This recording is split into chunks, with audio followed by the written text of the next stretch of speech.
Looks like the intro didn't work. Didn't have it queued up properly. That's quite all right. Welcome back to Resistance Chicks. We're your hosts, Leah and Michelle. Today is the 22nd of March. Now, we have an intense show to bring. So I want to start out with Happy birthday, dear mama. Happy birthday to Patriot Gallery. Happy birthday, dear Mom, Patriot Gallery. Happy birthday to you. Tomorrow. And many more until you're definitely 144. Tomorrow is Mom's Tomorrow is Patriot Gallery's birthday. She's going to be 25 years old. So young, this girl, so young. She's so young. When we see her, we go, oh my gosh, you look so young. You're just so young. You're just so beautiful. We can't even like stand to look baby at you. cheeks. Oh my gosh. You know, you kind of feel sorry for people that are having Mother's Day in the UK. It's Mom's Day. It's Women's Day. It's Ladies' That's Day. happened before, Yeah, where the day before her birthday is coincided with and they their told Mother's everybody Day. you can't go see your mom today. You have to FaceTime her. That's terrible. I my know. Gosh. But you feel sorry for people that are having these birthdays in the middle of quarantine. Yeah. One of our best friends, their son eye. had a birthday, and they literally went with the theme quarantine. Oh. T-E-N. And they, you know, put like caution tape across his room and stuff like that. So they're, you know, he's holed up in his room. They had a family gathering within their small family home. gathering. That's what you got to do. So we have a lot of news today, guys. We're going to try to put in some funny stuff, some good stuff in between all the darkness. But Europe right now is being hit the hardest. So if you have kids who are afraid, if you are a person who's afraid of this, I'm going to tell you right now, please just skip my show today. Because this is not to instill fear, but I'm bringing you facts. We here cover Euro and Euro news. It's not right of us. Euro and Euro news? UK and Euro news. It's not right of us to be like, oh, nothing's happening. Right, I have to see bring here. to you the headlines that are happening right now, and they're not looking good. Okay. So Bojo, I got on his mojo just as we were getting ready to go, and there was an accident. We're extra late. We're extra late because there was an accident just like 15 minutes ago across the street from us, and a car flipped over. She means beyond our regular late. Right. We're extra late. We were like 1:15-ish today. That put us back to where we are today. Mm-hmm. All right, so let me go to Bobo because he is over here telling you no pup, no gym, no nothing. But he gave a little bitty thing where you have to get outside for fresh air, but basically saying if you have your own green space, don't go outside to the rest of the green spaces, because there are people who live in apartments and stuff who don't have a green space. And that makes so much sense. Like, I keep thinking about us being quarantined here on God's Little Acre. We have an acre and a tenth. I've got a balcony I can go out and get sun, and I have lots of work that I can do to get exercise. Yes. You know, so I don't really need to crowd. I can't even imagine. Spaces. I've got my neighborhood across the street I can walk in, and if I do it at night, there's nobody there, right? Okay, so let me go to some of these. This is Sky News just like 15 minutes ago. Think again. Our health correspondent Ashish Joshi is here. He's been studying the data. Talk us through it, Ashish. This is not designed to fearmonger. We're going to balance this out for you.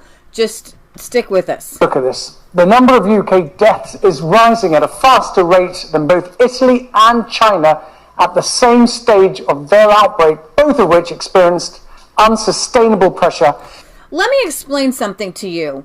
I don't believe, and now that I'm seeing like the outbreak, I don't think that what we saw in early January was the COVID-19. I'll know for sure because somebody who got the same thing as me is being tested. I'll know for sure this week. But the way this thing is acting, the people who are getting it, what he's talking about is, and Justin Worth a Look sent me a cool little, well, it's not cool, a graph showing where Italy was, like when it starts, and like at what number you're at, the cases you have, the deaths you have, and and it kind of paces almost exactly the same, which is really weird. Okay. But the UK and Italy, UK obviously has a more, I don't know what the population is versus the UK versus Italy. But I'm guessing obviously it would be like Kentucky versus Ohio, about the same. But obviously that can't be the same as the United States, because the United States, we have 50 states. Right. So with you guys, I think we have the same amount of deaths as you guys. So that's not okay. So here we have this right here. If you can't see it, let me see if you can see it. Number of deaths on this side. This says number of deaths. Okay. Number of deaths since the 10th death. So That's everybody's what this using... is. No, that's what I'm saying. Everybody's using the 10th death as the starting point Okay.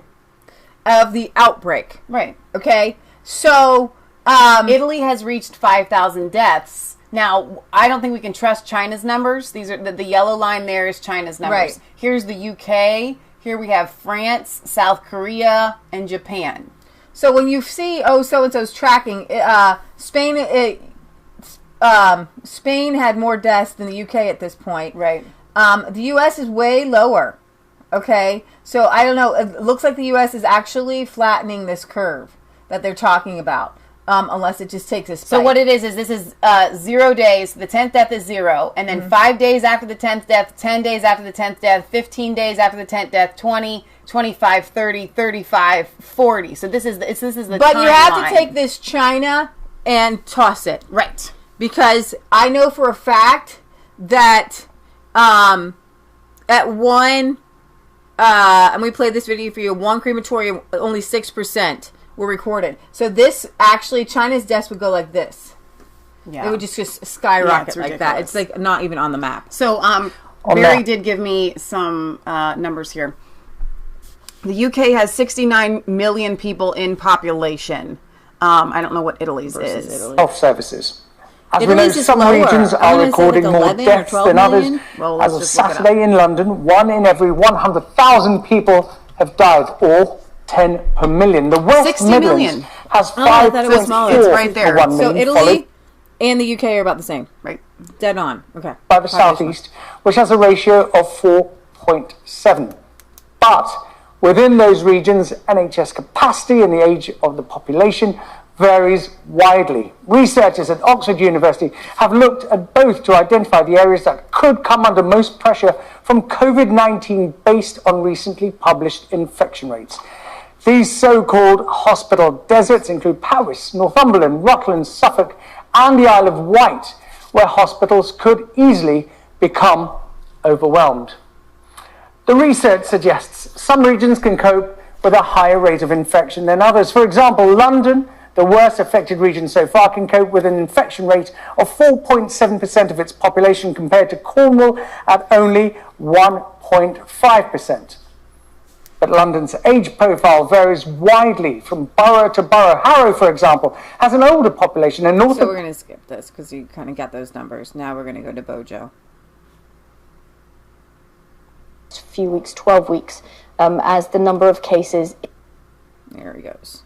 Reason we're taking these unprecedented steps, both to prop up business, to support business, support our economy, and these preventive measures, is of course that we have to slow the spread of the disease and to save thousands of lives. And today we've come to the stage of our plan that I advertised at the outset when we first set out the plan of the UK government, when we now have to take special steps to protect the particularly vulnerable. And you remember that I said the moment would come when we needed to shield those with serious conditions. There are probably about 1.5 million in all. And I think that it's great, whatever that he's doing, with your person-to-person, whatever. But you are an island. You could get a hold of this, and you're not, because the one thing that is that is easiest to do, that doesn't shut down your entire economy, you would rather shut down your entire economy and force people to stay in their homes than to not let people on your island. Flights from coronavirus epicenters, China, Iran, Italy, are still landing in the UK. The British government is still allowing flights to arrive at the nation's airports from the countries where coronavirus infected is most widespread. This makes no sense. They could actually have their economy still keep going if they had shut down before and they kept it shut down. What part of we are an island do you not understand? Very good question. Okay, the British government has refused to ban air travel from coronavirus hotspots, allowing thousands of people to enter the country from coronavirus-stricken countries, China, Iran, Italy, despite the local lockdown measures imposed by Boris Johnson. This is absolutely ludicrous. You guys could keep your economy and everything just still humming along for a little while, but because you keep having the people coming in, that's just stupid. Flights from Rome and Beijing are still being permitted. From Rome. Why? From Rome. Every single day. Iran, air flights from Tehran. Iran is so hit so hard. 3 times a week. Even though the country has the 3rd highest death toll from the virus in the world. On Saturday, 2 flights from Beijing and a flight from Shanghai arrived at Heathrow Airport, and the 4th landed at Gatwick Airport. Another flight from Iran is due to arrive in the capital this afternoon. A spokesperson for the government says this: there is no evidence that interventions like closing borders or travel bans would have any effect on the spread of the infection. Those who return to the UK would be advised to reduce their social contact by following the same social distancing measures as the rest of the country. The United Kingdom has refused to follow the lead of the United States and even the European Union, which have enacted travel bans during the coronavirus outbreak. People arriving are just asked to self-isolate, but there's no way to track them. The 2 pillars, the 2 elements of our capacity to contain the infection and the surge of infections in our country rely on 2 things: keeping infections from coming in and from without. They're not doing that. They said this: our shutting off travel with China, more recently travel from Europe, has gone a long way to not seeding, that's Dr. Fauci, not seeding it. Okay? You don't have to be draconian if you don't let people in and you let the virus where it's already raging just to die out where it's raging. Okay? It feels like it's not, and that has to probably do with the Euro files in the upper places of government. And they don't want to be seen as some sort of horrible whatever. But the problem with that is that all the other European countries are closing their borders. It's unbelievable. Germany is not letting people in. I don't think they are. I don't understand why. It could be trying to keep good relations. Or the more nefarious theory they want you to die. They want the virus. They want to get it through the world as quickly as possible, and these measures are to show face. There are people who believe, eugenicists who believe that they just want it to go through the population, kill off a bunch of people, and they're happy with that. Boris Johnson's dad is actually kind of along those lines, and he had answered a question on a game show along those lines at one point. Britt Baza says Merkel has limited people contact to 2 people. Because Germans, when it comes down to it, are look out for number one, okay? And they're rightfully afraid of this thing, and they've kept their deaths down. When it comes down to it, they're if they had to choose between dying in the European Union, they're gonna choose like Nazi tactics. Okay, you think their Nazi tactics died off? No, I'm sorry, they just haven't. They were just using it because it benefited them. The whole, hey, happy-go-lucky, we're one world.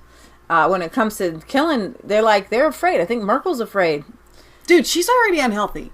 Exactly. She's already doing that chicken thing. I know. Exactly. Keep it running. Exactly. In a minute, Robert Jenrick will set out the plan in detail. But this shielding will do more than any other single measure that we are setting out to save Closing your borders life. would do and that more. is what we want to do. Your borders. Also to reduce infection and to slow the spread of the disease. I can't take him seriously. I want to say just a couple of other things. We have to do more to make sure that the existing measures that we are taking are having the effect that we want. So then they won't, because you keep seeding that people it. Understand tomorrow that the schools are are closed, and tomorrow you shouldn't send your child to school unless you've been identified as a key worker. I have a video on that.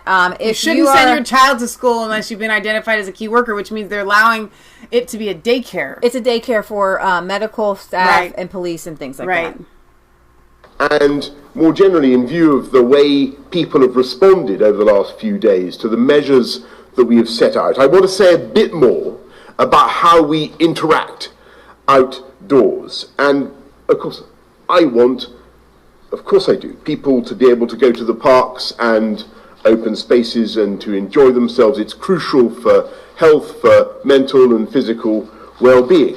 But please follow the advice. Touching and each other. Don't think that fresh air in itself automatically provides some immunity. You have to stay 2 meters apart. You have to follow the social distancing advice. And even if you think that you are personally invulnerable, there are plenty of people that you can infect, and If I whose didn't lives bring will up then the be link, put at risk. And Britt, put it in the I comments. say this now. There's a on there's a mountain where people go and hike, and they all decided that this was a holiday, and the cars are lined up, like hundreds and hundreds of them, and they're like, you got to go home. It's on, I think it's in Wales, and the people are like, go home. What are you doing? But they're like, he sent me Sunday afternoon, Sunday evening.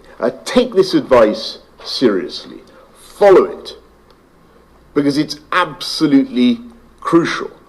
And as I've said throughout this process, we will keep the implementation of these measures under constant review. And yes, of course, we will bring forward further measures if we think that is necessary. So always remember, in following this advice, and I know how difficult it is, but always remember that each and every one of us, you are doing your bit in following this advice. You're doing your bit to slow the spread of the disease, and the more we collectively slow the spread, the more time we give the NHS to prepare, the more lives we will save, the faster we will get through this. And always remember, we will get through this, and we will beat it, and we will beat it together. So next, Robert Jerrick, to outline the shielding measures that we're going to be bringing forward in the next few days. Robert. Well, thank you, Prime Minister, and good afternoon. As a nation, we're confronted with the need to make big changes and enormous sacrifices to our daily... All right, so we're going to stop that there. Britt, if you can put the link to where everybody is going to that mountain, I think in Snowdonia in Wales. I mean, I could just do a search for it and myself. everybody's like, hey, y'all, we're just going to take a vacation today. Not exactly helpful. All right, so we're going to start over here. Email leaks show experts slamming the Swedish government for not... Okay, so we're going to cover how bad it is everywhere else, but we're going to cover where the Swedes are not taking this seriously. In a series of leaked emails... Is it either of these? Any of these? This one? That one probably. This one would be probably... we'll just show it. Yeah, it'll give it... Hang on, keep your helmet on. Wait, let's go. Let's go to here. Oh, now I gotta see what they're saying. Go home. Keep my helmet on. This is my COVID-19 helmet.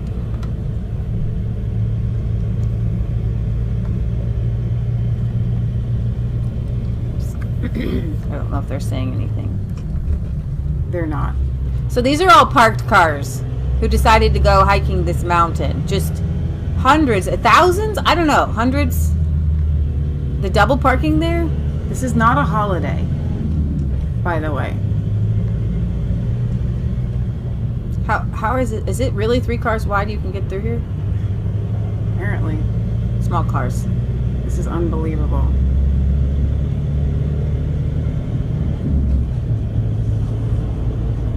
Oh my gosh, it just keeps going.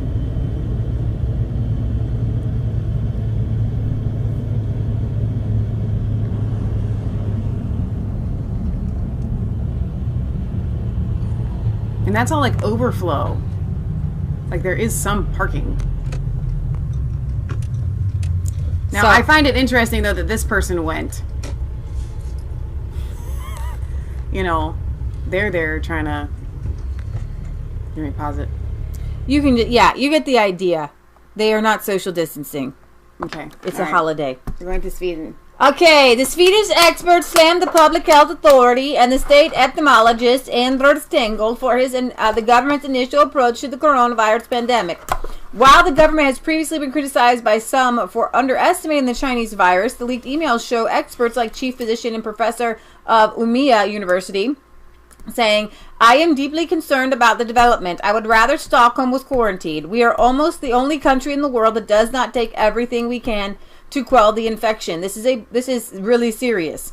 Professor of epidemiology and public health science at Umeå University wrote in the email chain, "How many lives are they prepared to sacrifice so as not to shut down and risk greater imports to the economy?" Some people are worried about unemployment, and rightly so, and inflation. Sweden is not really hit very hard yet, but they are still, I guess Mom had said, letting in migrants and refugees. It's just kind of just really weird. But we'll see. You know, Sweden, and we haven't heard much from the other Scandinavian countries, Sweden, Denmark, Finland. They obviously are farther north, not the same amount of travel in the, the block there with Right. France, Italy, Spain, and So Germany. on Periscope, Guzman says, "I heard Spain is taking seniors off of ventilators to use on younger patients." I know that they were doing that in Italy, unfortunately. And as a matter of fact, if you show up and you're like a certain age in Italy, I don't even think you're getting treated. You know, it's like that's what they call triaging cases. So I should let you guys know this at the outset. The highly touted hydrochloroquine and the zinc combination that supposedly in French studies have healed 100% of cases are now, just now, going to be dosed in New York. The UK says they're going to start them. So this could really quell the deaths and bring all those numbers down. And poor Italy is going to be like, wow, I wish we had known that sooner. You have to wait to see if they work, but everybody says that it's going to work 100%. So I want to put that on the outset to give you okay, hope.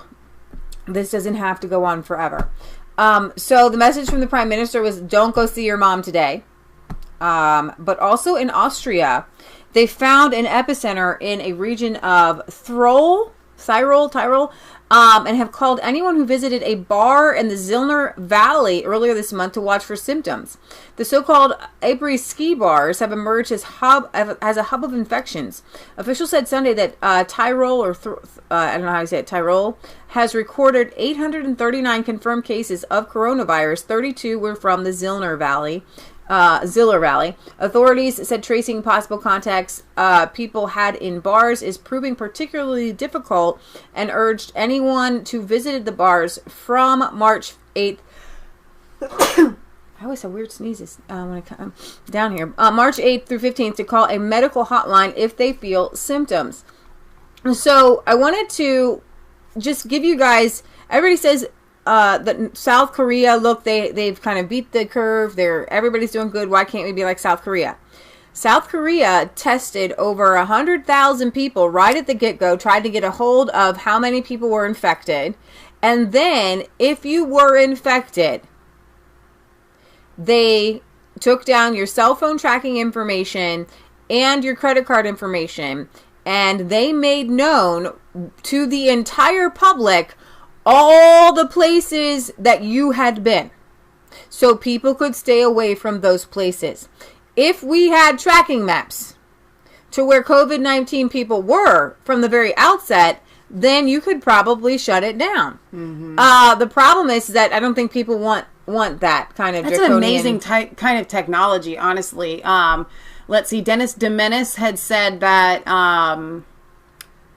they started doing the malaria drug in North Carolina the same day that Trump said it, and they've had no deaths so far. Wow. So, crikey, Australia warned beer could run out if not classified as essential to life. Australians face a grim prospect of running out of beer in a matter of weeks, unless the amber fluid is classified as essential to life and breweries are exempted from a range of closures down under due to the Chinese coronavirus epidemic. Carlton United Breweries, whose major brewery in Abbotsford, Melbourne, wants the Victorian state government to include breweries in the essential services that remain open as the country experienced a run on liquor stores Sunday as buyers panicked and stormed outlets to buy as much alcohol as they could.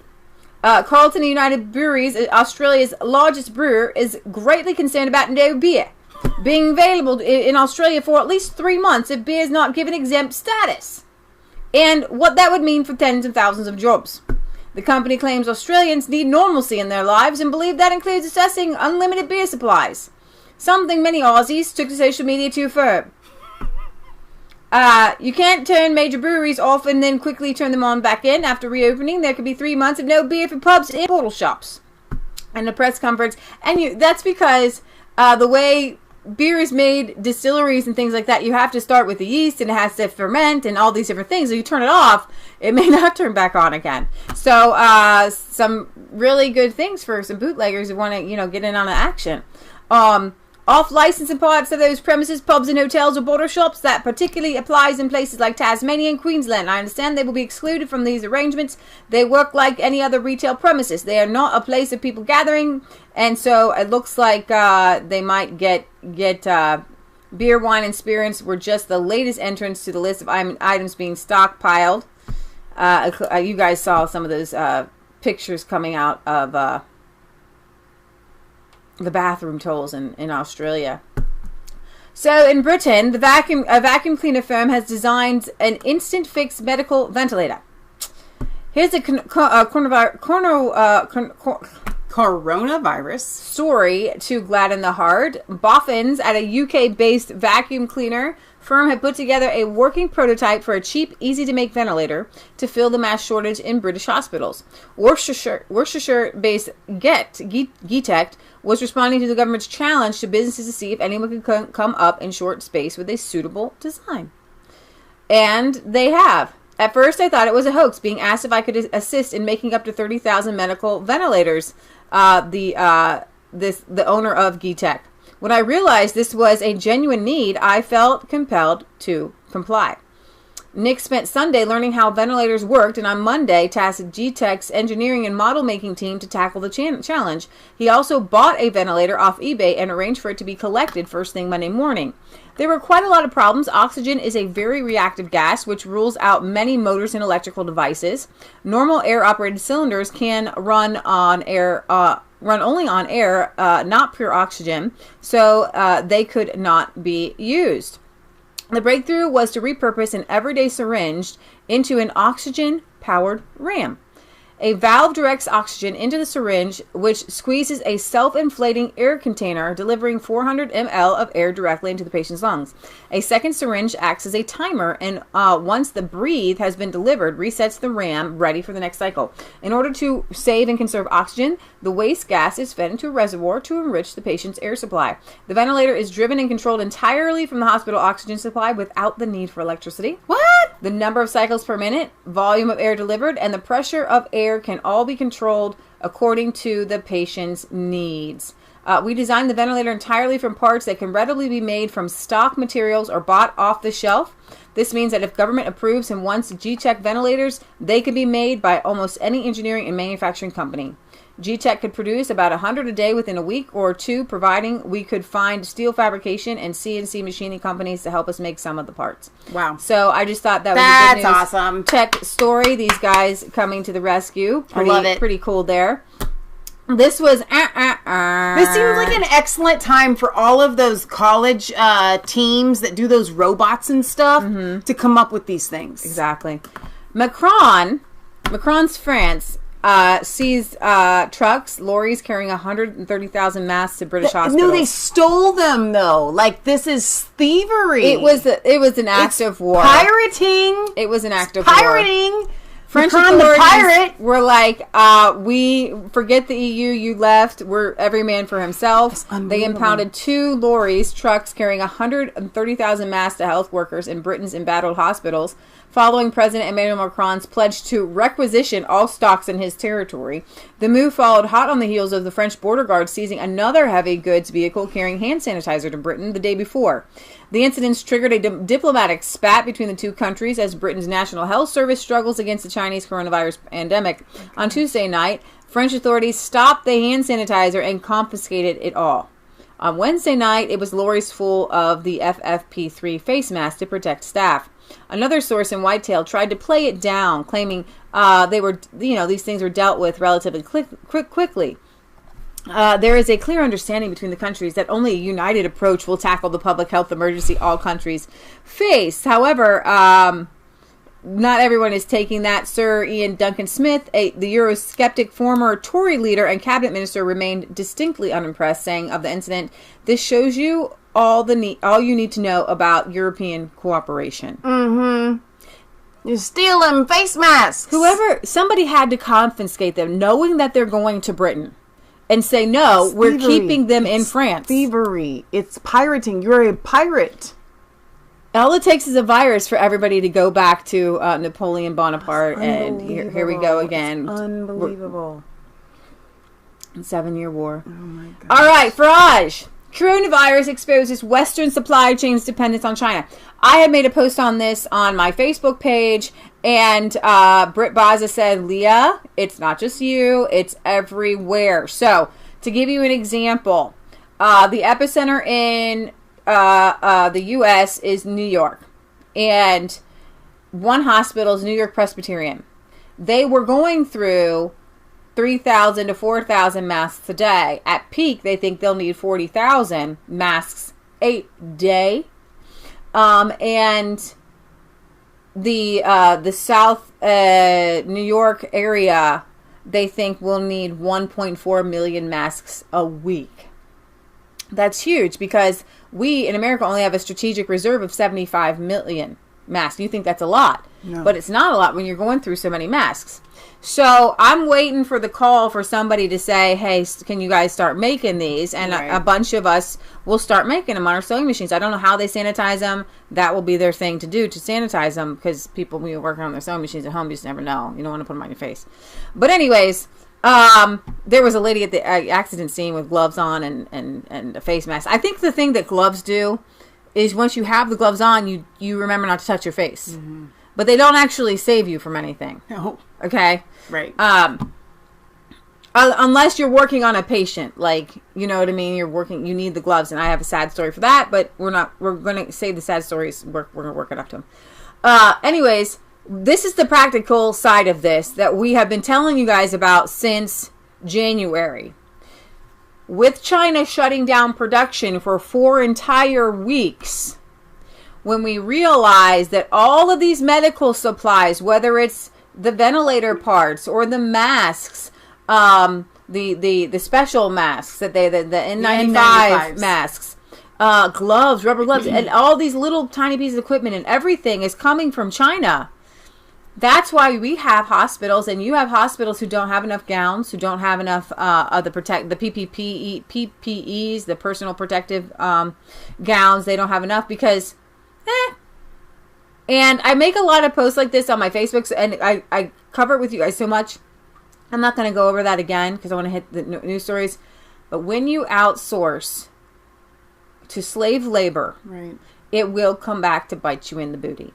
Well, and that's if we can pepper this whole stream with good news, Trump is making it clear that this is something that's going to change. I'm hoping that America will never again allow all of these essential things. It's fine for like the little kids' toys or something like that. Okay? Get your little toys and your little cheapo, baubles from China. Fine. But you cannot outsource things that we would need in this kind of scenario, or in the case that China's trying to do right now, But even- that China could use as leverage against us, like with the antibiotics. But even if you outsource your fobbles and your bobbles, you're still relying on slave labor. I'm saying, no, that's a whole nother, what I'm saying Right. is, this is, the people are waking up now because they're like, wait a minute, I don't want to ever be without this. It'll trickle down to the rest of the stuff, okay? But for right now, you need to focus on the fact that our previous government officials sold us out. Yeah, absolutely, absolutely. So, great, Nigel. So Nigel, we're going to call him Sir Nigel, has said that the Chinese coronavirus has exposed the West's dependence on China, and I really think that people need to stop blaming China and stop blaming stop blaming saying that, oh, China's the bad guy. Well, China is the bad guy, but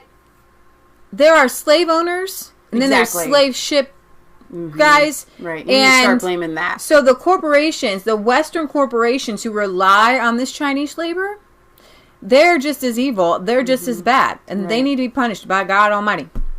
Oh my gosh, so I got to say this because it just hit me. And I've always known it, but I need to put it out in words. It all ties together with the debasing of our currency. Okay?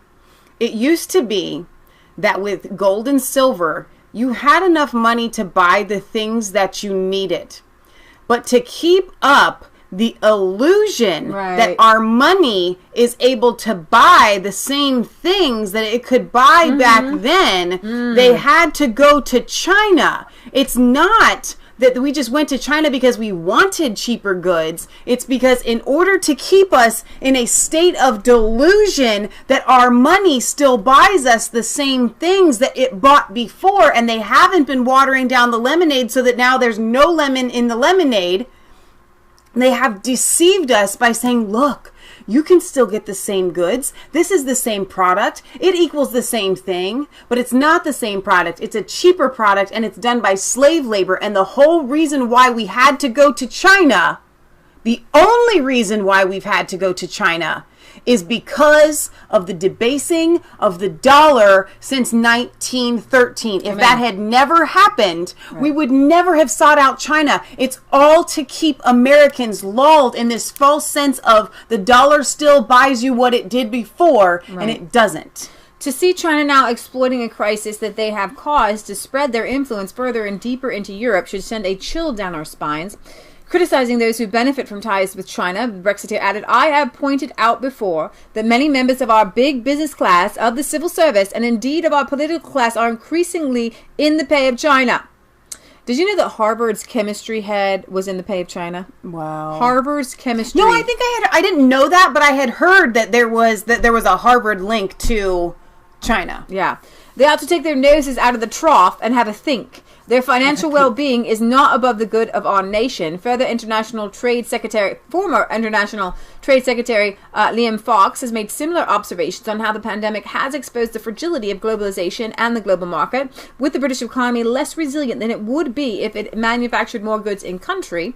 I think that it is showing us is that while the just-in-time supply chain in the global economy may provide us with efficiency in the global economy, it doesn't provide us with resilience in the global economy. And I think that God gave you guys in the UK a chance. Now, what will you do with the chance? You guys left on October 31st, and now you see why. Wow, yeah. Get on your knees. Thank the Lord in heaven and say, God, what can I do to serve you today? Right. Because he gave you a chance. Because this is not a coincidence that the globalization is crashing. And if you were tied to Europe, you wouldn't be able to make a lot of these unilateral decisions. And you still are, I know there's still stepping down and you're not completely out, but you're out. I get it.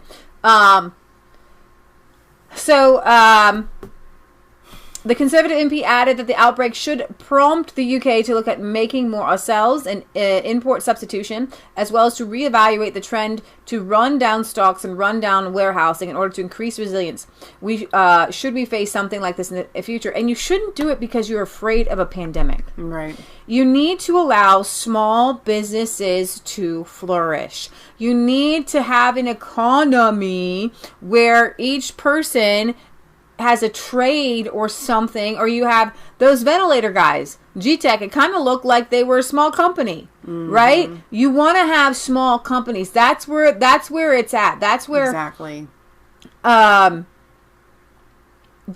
where you have true growth, because you have inward growth. Okay. So Britt Plaza says, Michelle, before the UK was in the EU, we manufactured everything. Then we joined the EU, and Germany stole or closed all of our industry since. That's insane. It's insane. All right. The new coronavirus and its accompanying disease. Here we have. This COVID-19 shatters the facade of the European Union. And that is good news. Exactly. So governments, markets, and news cycles have become dominated by the pandemic. Europe is now the epicenter of disease, with reportedly more fatal cases of infection than China, but lies. But anyways, several European Union countries have declared themselves states of emergencies, including Belgium, France, Portugal, Spain, and Italy. The 27-member bloc has sealed off external borders. Some states, such as Poland, have begun closing borders with EU members. Brussels, the administrative center of the EU, is alarmed because the much vaunted single market and its core principles of free movement of goods and people is at risk of collapsing. The European entity, which proclaims solidarity and supranational states, is reverting to a collection of nation states, because this is what you do. My house, we protect it first, right? Each desperately fighting for its own survival amid the COVID-19 pandemic. EU leaders have been criticized for showing lack of central leadership. You don't hear, there is not one voice. Michael Barnier got the COVID. He got it. He can't be out there and be like, everyone listen to me, and this is how we in the EU will solve it. It's every country for themselves. Yeah. Okay? And it's basically an aliens come to attack each country, and they're like, we can't, you know what, we can't work together on this. Yeah. We are not working together on this. When Italy first reported a surge in infections a few weeks ago, the rest... 4 minutes ago, Rand Paul has coronavirus. He becomes the first U.S. senator to test positive for the coronavirus. So pray. Wow. So just pray for him. Just pray for him. Wow. I mean, you can throw a conspiracy theory out there if you wanted. It's hits home. Who's the most threatening senator out there? Wow. They probably did give it to him. Sure they did. Send it in the mail. Sure they did. This is an excellent way. You didn't hear it from me. If you had a beef against somebody, No kidding. if you could get a hold of the virus or somebody that was infected. Most of us can't. Dear God, we just lived with Rand Paul. We plead the blood of Jesus around him. We need him alive. I pray Yes, that you Lord. keep him alive. Whatever virus is in his body, we curse it. We command it to leave his body. In the name of Jesus, you have no place there. I pray, Father God, that healing in his whole family, keep everybody around him who he came in contact with safe. And I pray that you give him wisdom and understanding. And I pray that you help him to be a voice of reason in the darkness right now, because I know that the EU or the globalists want him out, because he is the one saying, hey, y'all are wrecking the economy and it's wrong. And he's one of the only voices of reason. So I just pray that he gets a taste tester and all that stuff. And Jesus' name, pray, amen. Amen. And here's the good news. Because he is so close to the president, he's actually really close to the president. They don't talk about it a lot, but they are really close. He's going to get the top treatment. I mean, I guarantee that, the people that are, working on this thing are going to give Rand the top treatment. Yeah. Well, we don't know how bad it is. He could just have the cold version. Well, but he still should be given the top treatment. Right. All right. So back to Europe. The European entity, which proclaims solidarity in supranational states, is reverting to a collection of nation states, each desperately fighting for their own survival amid the COVID-19 pandemic. EU leaders have been criticized for showing lack of central leadership and solidarity. When Italy first reported a surge in infections a few weeks ago, the rest of Europe was slow to respond with the necessary prompt assistance. I kept asking myself, why isn't Europe in this great solidarity just rushing to Italy and saying, we're going to help you, and here are our doctors, and here are our masks, and here are our ventilators. Yeah. They're just like, die, Italy, die. It's the weirdest thing I've ever seen. They really do hate each other. They don't want to touch him with a 10-foot pole. Unholy DVP says, hi from Russia. Be strong, American people. I wish you strength with this virus. Thank you. From Russia with love. And Russia closed its borders right off too. As far as I know. Yeah. Now Italy is such a grip of the disease, with thousands dead, that in some parts of the country, normal funeral services reportedly cannot even cope with the number of deceased.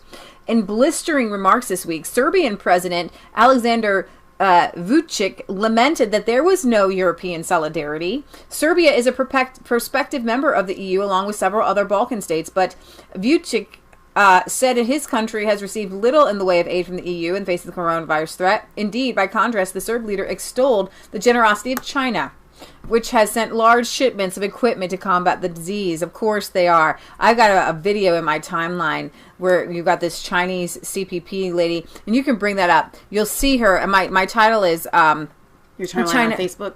No, on Twitter, on my thing. You'll see a Chinese lady... Keep going.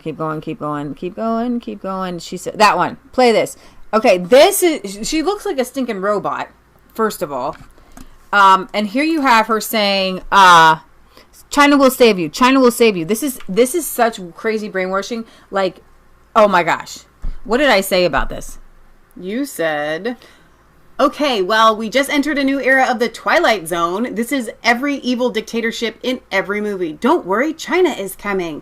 Well, you daggum started this whole mess, you bunch of commies. You have to read it, or they can read it. Oh, national emergencies to combat. Hang on, turn her it's going down really fast. Wait, how is she speaking so fast? Okay, let me start it over. Okay. American President Trump has officially declared national emergency to combat the CCP virus. In the meantime, high officials in many countries were reported to have been infected, including wife of Canadian Prime Minister, Vice President of Iran, Italian Regional President, and Australian Prime Minister of Home Affairs. Within days, the numbers of infections in Japan and South Korea have exploded. Iran sought assistance helplessly. Italy resorted to country lockdown, which Italian, that goes so fast, has declared Italy's darkest hour. Italy once asked for emergency help from EU, but was denied. Italy, don't be afraid, China is coming. The epidemic situation in Iran is getting more severe. Iran, don't be afraid, China is coming. Pakistan is not rich, yet this country donated all the masks and protective suits it has to help China overcome the epidemic outbreak. Pakistan, dear brother, don't be afraid, China is coming. Facing the raging wars and epidemic, Iraq, don't be afraid, China is coming. On March 15th, within one day, Serbia, Spain, and the Philippines all sought assistance from China. Without hesitation, we must help them. There is no fairy tale in the world, but there is a community with a shared future for mankind. The grace of dripping water should be reciprocated. Whoever helped China, China will help them. We are a grateful people. We requite... what did that last one say? Something resentment with justice. Okay. Well, China is coming. Don't worry, China is coming. Isn't that crazy? China is coming. Oh my gosh. China, stay away. China, stay away. Wait, though, because that's a very subliminal message. China is coming. China is coming. China is coming. No, that's the way I received it. China is coming. No. The dithering response by the EU and its belated nation-based reactions could turn out to be a fatal political incompetence. With consequences of huge death toll and ruinous economic impact, the citizens of Europe will not forgive this. Laughably, an EU monitoring group this week claimed that Russia was interfering by spreading disinformation about impacts of the novel coronavirus in such a way as to undermine European governments and to sow division among European civilians. Weeks ago, when the world could see that the virus outbreak in China was a grave development, the EU administrators and national leaders were sitting on their hands. Now that the disease has become a pandemic across the EU, the European Central Bank has suddenly announced it's pumping $750 billion to shore up financial markets. What is abundantly clear is that the EU has become a financially driven cartel, not a human-centered federation of nations. So it cannot adequately help everybody and everything. So I'm going to move on to some of the updates here. Massive surge in numbers of deaths in the UK, Germany, Spain, and France. We're going to get some of those numbers. New York, New Jersey deaths cases are accelerating. Italy goes into full Wuhan lockdown. I know this is European news, but I did want to give you guys an update of how this kind of weird virus spread. Rikers Island is an island off the coast of New York. It's a prison island. Now, there's 21 infected there, which is 21 infected inmates, but it came through the outside to the correction officer to the inmates, and the first person contact has died. Wow. So these things can spread, and hopefully Italy had a prison, like a revolt.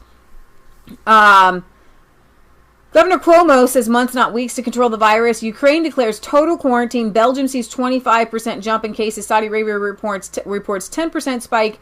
German government ends years of fiscal restraint with 365 billion euro aid package. The New York City airspace closed after positive air traffic controller test. New Jersey declared full state lockdown. Will take action for people not following precautions. The FDA authorized first 45-minute COVID-19 test. The U.S. fiscal aid package around $2 trillion. And officials increasingly calling for the cancellation of Tokyo Olympics because little things like this. Swimmers in California can't find a pool to swim in. How are you supposed to remain in peak shape to go and what are you going to go swim in your bathtub? Not everybody has a pool in the backyard. Right. So you can't really have these things because a lot of these sports are done and practiced at large venues. Exactly. To get up to peak, shape. Physical shape. Yeah. So let's see here. We want to go to all right, so the measures in Italy. Saturday, Rome, Conte announced that he is ordering all non-essential businesses to be closed and Italians to stay at home. These measures are just slightly more restrictive than the current measures, which allow Italians more freedom to move about their towns and communities. They will also likely result in much larger economic hit as Italy's industrial stalwarts are forced to pause operations. And just like that, in the entire country, 60 million Italians are now under shelter in place. Elsewhere, as Middle Eastern countries escalate their crackdowns, and by the way, Zero Hedge is doing a fantastic job to keep all this in a great timeline for us. And they are an anonymous site. You can't even thank the person. You can make comments in the comment section, but you don't know. Nobody knows who runs Zero Hedge. It's pretty funny. Is now under shelter in place. Elsewhere, as Middle Eastern countries escalate their crackdowns. Oh, and by the way, Zero Hedge was taken off of Twitter for saying that there is a biological lab in Wuhan, and that it could be a biological weapon, and they have not been allowed back on Twitter. Elsewhere, as Middle Eastern countries escalate their crackdowns, Kuwait, and there was another Medium article kind of saying that maybe this is a little bit overblown and giving a bunch of stats, and it was shared it had like 24 million views and a bunch of shares, and a bunch of Fox News people shared it, and suddenly they took it off of Medium, which is a individualist website to post articles, and because they didn't want to spread fake news, but like it was all facts and stuff like that. You can't even have an alternative opinion to we're all going to die. So elsewhere, as Middle Eastern countries escalate their crackdowns, Kuwait announced that it would start imposing a curfew between 5 p.m. and 4 a.m. Due to what the government called non-compliance with the Ministries of Health's instructions to stay indoors. Now, as Patriot Gallery was watching, Alex Jones yesterday and kind of putting two and two together, this is just, you see people on the right praising people like Andrew Cuomo, who's a decided lefty, and people, very leftist, totalitarian, like people who love to just flood governments with lots of money and control everybody's lives, seemingly taking control of the situation. And I don't trust a lick of them. I don't trust Andrew Cuomo. I don't trust Gavin, whoever over there in California, and I don't trust Conte. I don't trust a lick of them, but there is something to everything is funny, and this is a kind of a shining light for my soul. When you have a virus and people are genuinely afraid of it, then they will start to make better decisions. They will. So it could be that they are making decisions to save themselves, which in turn might be good for the people. Before they were just happily, lack of luxury, just stealing and controlling people, blah, blah, blah. So there's a balance there between totalitarianism and, hey, we really do need to keep an eye on what's happening here. So a number of confirmed cases in Europe and North Africa soar. The total global cases surpasses 300,000. But we know that that's much higher because the testing is so low. I would say just add 0 to that. At least, right? Across Europe on Saturday, deaths according to COVID-19 soared. Okay, now we're getting to some sad stuff. If you don't want to hear the sad stuff, if you don't want to be afraid, just step out of the room. If you stuck with us, I'm giving you another warning. This is a horror show. I'm not showing you anything. It's the idea in your mind that there's no blood, there's no guts. I'm not going to show you all the videos that are going around on social media of the things that Chinese people eat. Because people want to let people know that Chinese people eat really weird stuff. I watched a woman trimming her bushes. I don't know why they tape this. And there was a bird's nest. There was a baby bird. And she picked it out and she ate it. And I'm like, what? What is this? This is a horror movie. And there was one going around Twitter, and I won't tell you what I saw, but it will cause you shivers and sadness, and you will curl up in a ball and you will cry. But I won't tell you what I saw. But let's just... Don't tell me. You're going to have I'm not going to tell you. Tell me. No, I will not tell you. I will not. It was so bad that I will not tell you. Jesus takes care of my mind. You're going to wash it clean. What they eat and what they do to animals. But we have to recognize this. It's not their fault. When you go through a state of starvation and you do not have God, it's recorded in the Bible. People they boiled babies and ate them when you get that hungry. Chairman Mao came in, stole everybody's farms, and he ruined production, okay? And he ruined small farms. And over 50 million, like 56 million people died of starvation. And so everybody who is like a commie and a socialist will say that Chairman Mao brought them out and now we're not hungry anymore and blah, blah, blah, blah, blah. No, he killed that many people. And then in order to get it to where it was going again, now people eat. But when you have the mindset of, and these people are still alive because Chairman Mao was, right. If you were alive in the 50s and 60s, then you experienced this.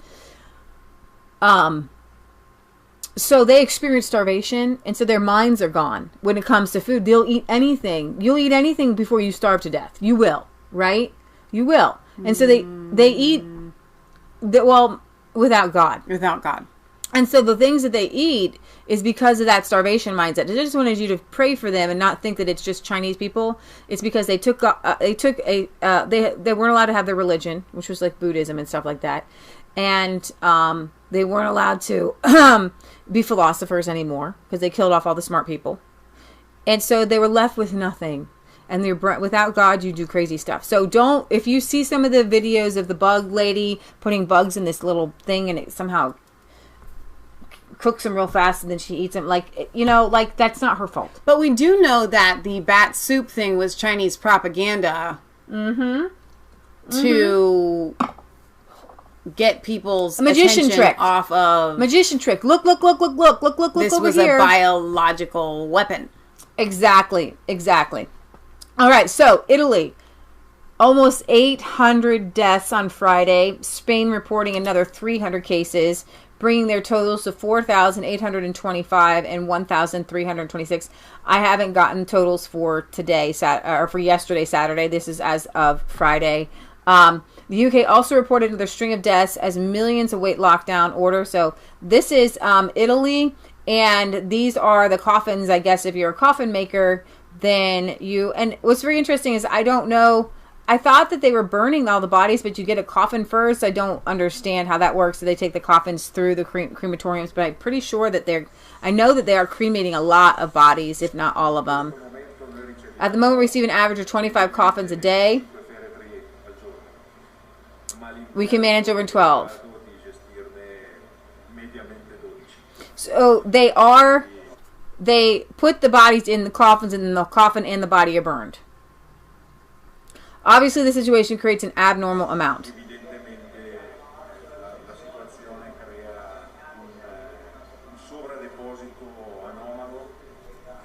bringing us to an emergency phase, making us very likely to halt for a few days in order to be able to recover some space. It is the same problem that Bergamo had, and exactly for this reason. We are receiving the coffins from all over Italy.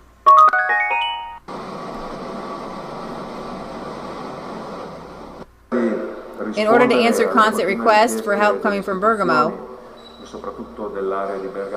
and Brescia area's institutions, we are forced to use also our premises dedicated for the final farewell.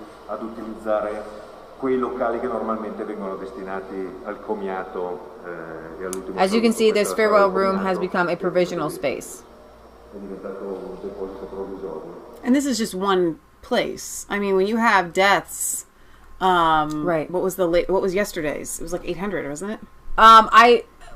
Friday's was 793. But these weren't the only states seeing a spike. The total number of cases of coronavirus in Belgium rose by over 500 in 24 hours. The 25% jump bringing its total to 2,815. The government also reported deaths had risen to 67, an increase of 30 over the same period. In Ukraine, the country's Interior Affairs Minister called for nationwide total full quarantine, warning that strict lockdowns and possible martial law would soon be declared to stop the spread of the virus. As we mentioned earlier, Germany is set to abandon 6 years of fiscal restraint. Saudi Arabia had 48 new cases. Not a whole lot there, 392.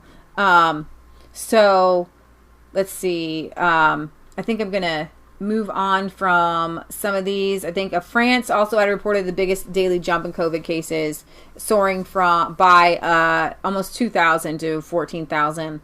Yeah, but then their deaths went from 112 to 562. Yeah. That's huge. Yeah. That's huge. Yeah. Okay, so I'm going to kind of skip over here to something kind of weird. Not weird, but this is another kind of developing thing in Europe that really isn't related to COVID-19. Greeks find a tunnel full of weapons under Athens, arrest Turkish terrorists. So remember, you see, Turkey said we're going to let all the migrants in. Mm-hmm. There's like a kind of a weird war happening here. Wow. Police in Greece arrested members of a Turkish terrorist organization after a tunnel containing a cache of military-grade weapons was discovered under Athens. 11 members of the Revolutionary People's Liberation Party, a Marxist-Leninist organization, were arrested in an operation conducted by the Greek Anti-Terrorism Service. So, in raids carried out on properties in the Sepolia and Exchuria districts in Athens, police discovered a 54-foot tunnel that contained an arsenal of weapons, AK-47s, grenade launchers, anti-tank rockets, and pistols. The Revolutionary People's Liberation Party is a far-left revolutionary communist organization that is classified as a terrorist organization. The group, which is banned in Turkey, wishes to topple Islamist President Recep Erdogan and establish a Marxist state. Interesting. So there was that. Well, it goes back to, Trump kind of pulling out, like, battle amongst yourselves. All right, so we're leaving you to your own. Italy saw its worst day yet, 793 in 24 hours. It has hit its highest death toll yet. Top death toll almost as of Saturday is 5,000. Newly released data from Italy's civilian protection reveals that the country's death toll has jumped by 4,032 in the last 24 hours alone. We talked about that number.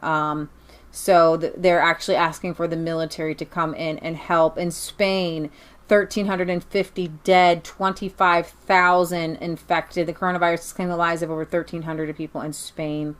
As of Saturday, it's just crazy. Friday, the health minister, Salvador Illa, warned the worst days are on their way. Despite a nationwide lockdown, Fernando Simon, the director of the health ministry's Coordination Center for Health Alerts, admitted that it is very likely that the rate of infection in Spain is much higher than reported numbers. So, good news and bad news is that the percentage of people dying is probably lower than expected, lower than the 3%. Right. Okay. So that is actually good news. The bad news is those who get it, and it was very interesting. I'm going to sneeze one more time. Oh, that pepper on here or something. What's very interesting is I was listening to an interview with a doctor. I think on like Steven Crowder. And what he said was, or he was Steve Banish, I can't remember. What this doctor said was, why aren't the young hit as hard? Because it's actually, the older people, their bodies may be kind of dying, but they have, their immune systems are strong. Meaning it's called building up an immune system. So you've been through the flu and the chicken pox and, all these different things. And you build up this genetic code to be able to fight off. That's why people reach to be 80 years old, because they fought it off. Right. Well, what happens is when the COVID-19 comes in contact with this, it's like the antibodies in your body go haywire and start to attack the proteins of your lungs. The more coding you have to fight viruses, the more likely you are to attack your own body. Wow, that's fascinating. And that's why kids who have very low immune systems, and that is why, and this is what they're not telling you, that is why the malaria drug will supposedly work. Because the malaria drug, get this, is an immune suppressor. So people who have rheumatoid arthritis, it's their immune systems that are attacking them. And they give it to people who have rheumatoid arthritis, and they give it to people who have lupus. Lupus is another disease where your immune system goes haywire, is out of control. And so in order to suppress your immune, it's an immune suppressant drug. It suppresses your immune system. So I know we want to build up our immune systems. I want you to get vitamin D. Take vitamin C. Especially if you can get your hands on, take like a half a zinc a day at least, because they're mixing this hydrochlorone, the malaria drug, with zinc, finding great results. Zinc I have found that whenever I have a cold and I take zinc, it just knocks it right out. It's so what powerful. You're saying is that with the elderly, their immune system goes haywire. Yes. And so it's good to have a good, healthy immune system built up. You just don't want one that goes wacky. But this is the explanation that people aren't telling people, and why the old people I think that you only need the drug if your immune system has gone wacky. Exactly. You don't want to suppress your immune system if your immune system is working to They haven't fight been this able thing to off. identify exactly whose system is going to go more wackier. Yeah. And so it could just be a genetic thing. It could be, did you have a certain flu at some point in your life? Yeah. Okay? And then that genetic coding in your DNA or whatever attacks your body. Sure. They attack, and what they're saying is that it attacks, you begin to attack your own lung proteins. You begin to attack it. Not the virus. You begin to attack on yourself. And that is why you end up on the ventilator. Well, I'm running scenarios in my head, and I'm thinking about everything that I've heard recently about how it also attacks 60% of males and 70% more males, or 70% of males. And I'm kind of wondering how that factors in, because they say that women have a stronger immune system. Maybe we just have a healthier one that doesn't go wacky. And that could be true too. That could be true too. Women might not, because we have the double X chromosomes. Right. Maybe that helps it not go wacky. And I think that's what it is. It's a very scientific thing we have just given you with wacky. Immune systems. Exactly. We're very scientific here on the show. Rome police, all vehicles must be stopped at checkpoints. A new directive by Rome police eliminates random vehicle checks, instructing officers to stop every vehicle passing checkpoints in order to limit movement and so to curb the spread of the coronavirus. So Italians, like when I say they're on lockdown, they're on lockdown. Coronavirus sadly strikes 2 Italian convents, infecting 59 nuns. We know that nuns are usually of an older disposition, and so at least 28 priests in Italy have died from COVID-19. That's crazy. And at least 2 Catholic nuns have died. 2 bishops have also tested positive, though one has since recovered. The Pope has put out a statement which will change the entire world. I don't know if you will. No, absolutely. I put it on my Facebook page if you want to bring that up for people to just read and see for themselves. By the way, in the UK, the government is going to fund wages for closed businesses, but they're saying that the EU is blocking aid I do know that if you're in the UK, no pubs are open now. I think he said as of tonight, which was yesterday, pubs, gyms, things like that, restaurants closed. And then they're saying possibly for half a year. It will depend on a lot. I want to get to some of these other ones. Poland. Closed restaurants deliver free meals to hero health workers. Here's a good news story for you, okay? A popular Warsaw entertainment center looks empty and closed amid a government-ordered lockdown.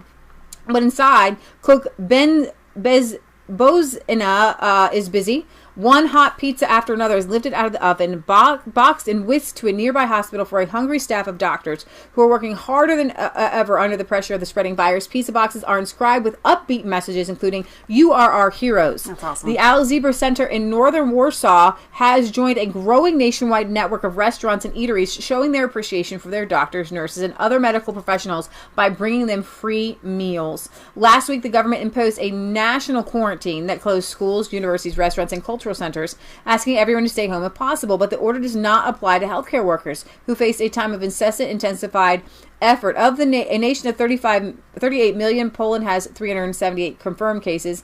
5 of the patients have died. That prompted the MAGA, gastronomy is helping, the similar actions on social media to alleviate at least some of the worries for hospital workers who have no time for a tasty meal. Aww. At least the doctors don't go hungry or worry about how they get food. A secretary at the rescue ward of Beleni Hospital as she came out into the parking lot to collect the 10 offered pizzas. While those infected with the coronavirus are being treated at another facility, the Beleni Hospital is under greater pressure than usual as other patients are transferred there. Other messages on the boxes for the doctors read, "We are with you. Zebra is helping." A host manager at Ali Zebra said the feeling of joy one has when you're doing something good for others is hard to describe. So I wanted to give you some good news there. There's more. The Indian Taste Restaurant, other ones. So they're really coming together. Poland's coming together to help. Britt Baza says, Michelle and Leah, the National Trust are closing all their outdoor spaces as of tonight. The National Trust own over half of the UK's open spaces. Oh, dear. It's probably not good for people needing exercise. In odd news, remember how Turkey has decided to open its border? Turkey decided to close its border. Oh, so now bipolar. Turkey has decided that they want to save themselves amid. So it's almost like God, right? You know, like everybody's trying to do stuff and then they keep getting stopped. So Turkey closes European border because of coronavirus. Nearly a month after opening the gates to Europe, the Turkish government has closed the border due to the spread of the Wuhan coronavirus. The Turkish authorities shut down the land border this week.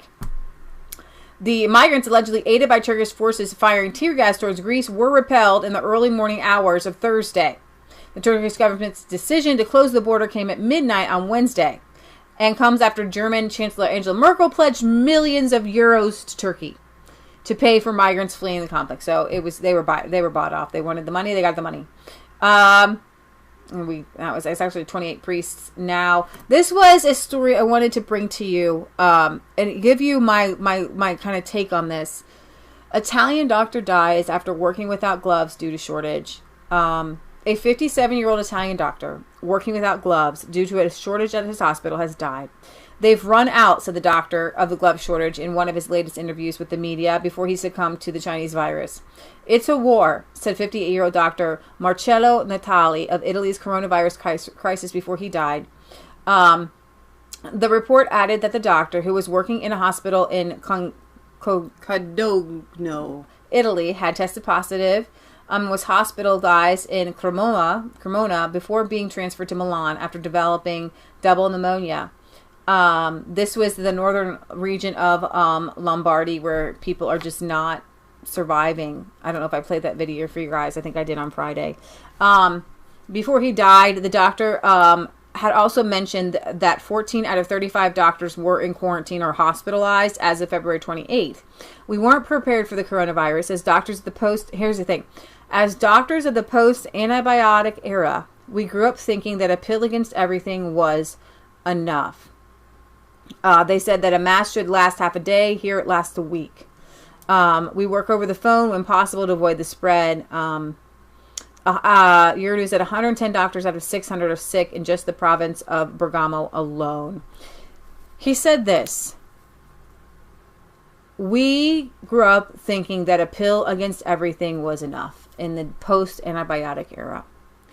And as we shared with you, I think Friday night, that Boston Medical, during the Spanish flu, put tents outside because they believed that the fresh air circulating from one into another would clear the lungs and almost act as a ventilator, like a healthy one. But you also, the air, outside air, has this antimicrobial, undistinguishable thing about it. Yeah. There is a thing in fresh air that can clean and help you stay healthy. I want you, so I texted this to my friends.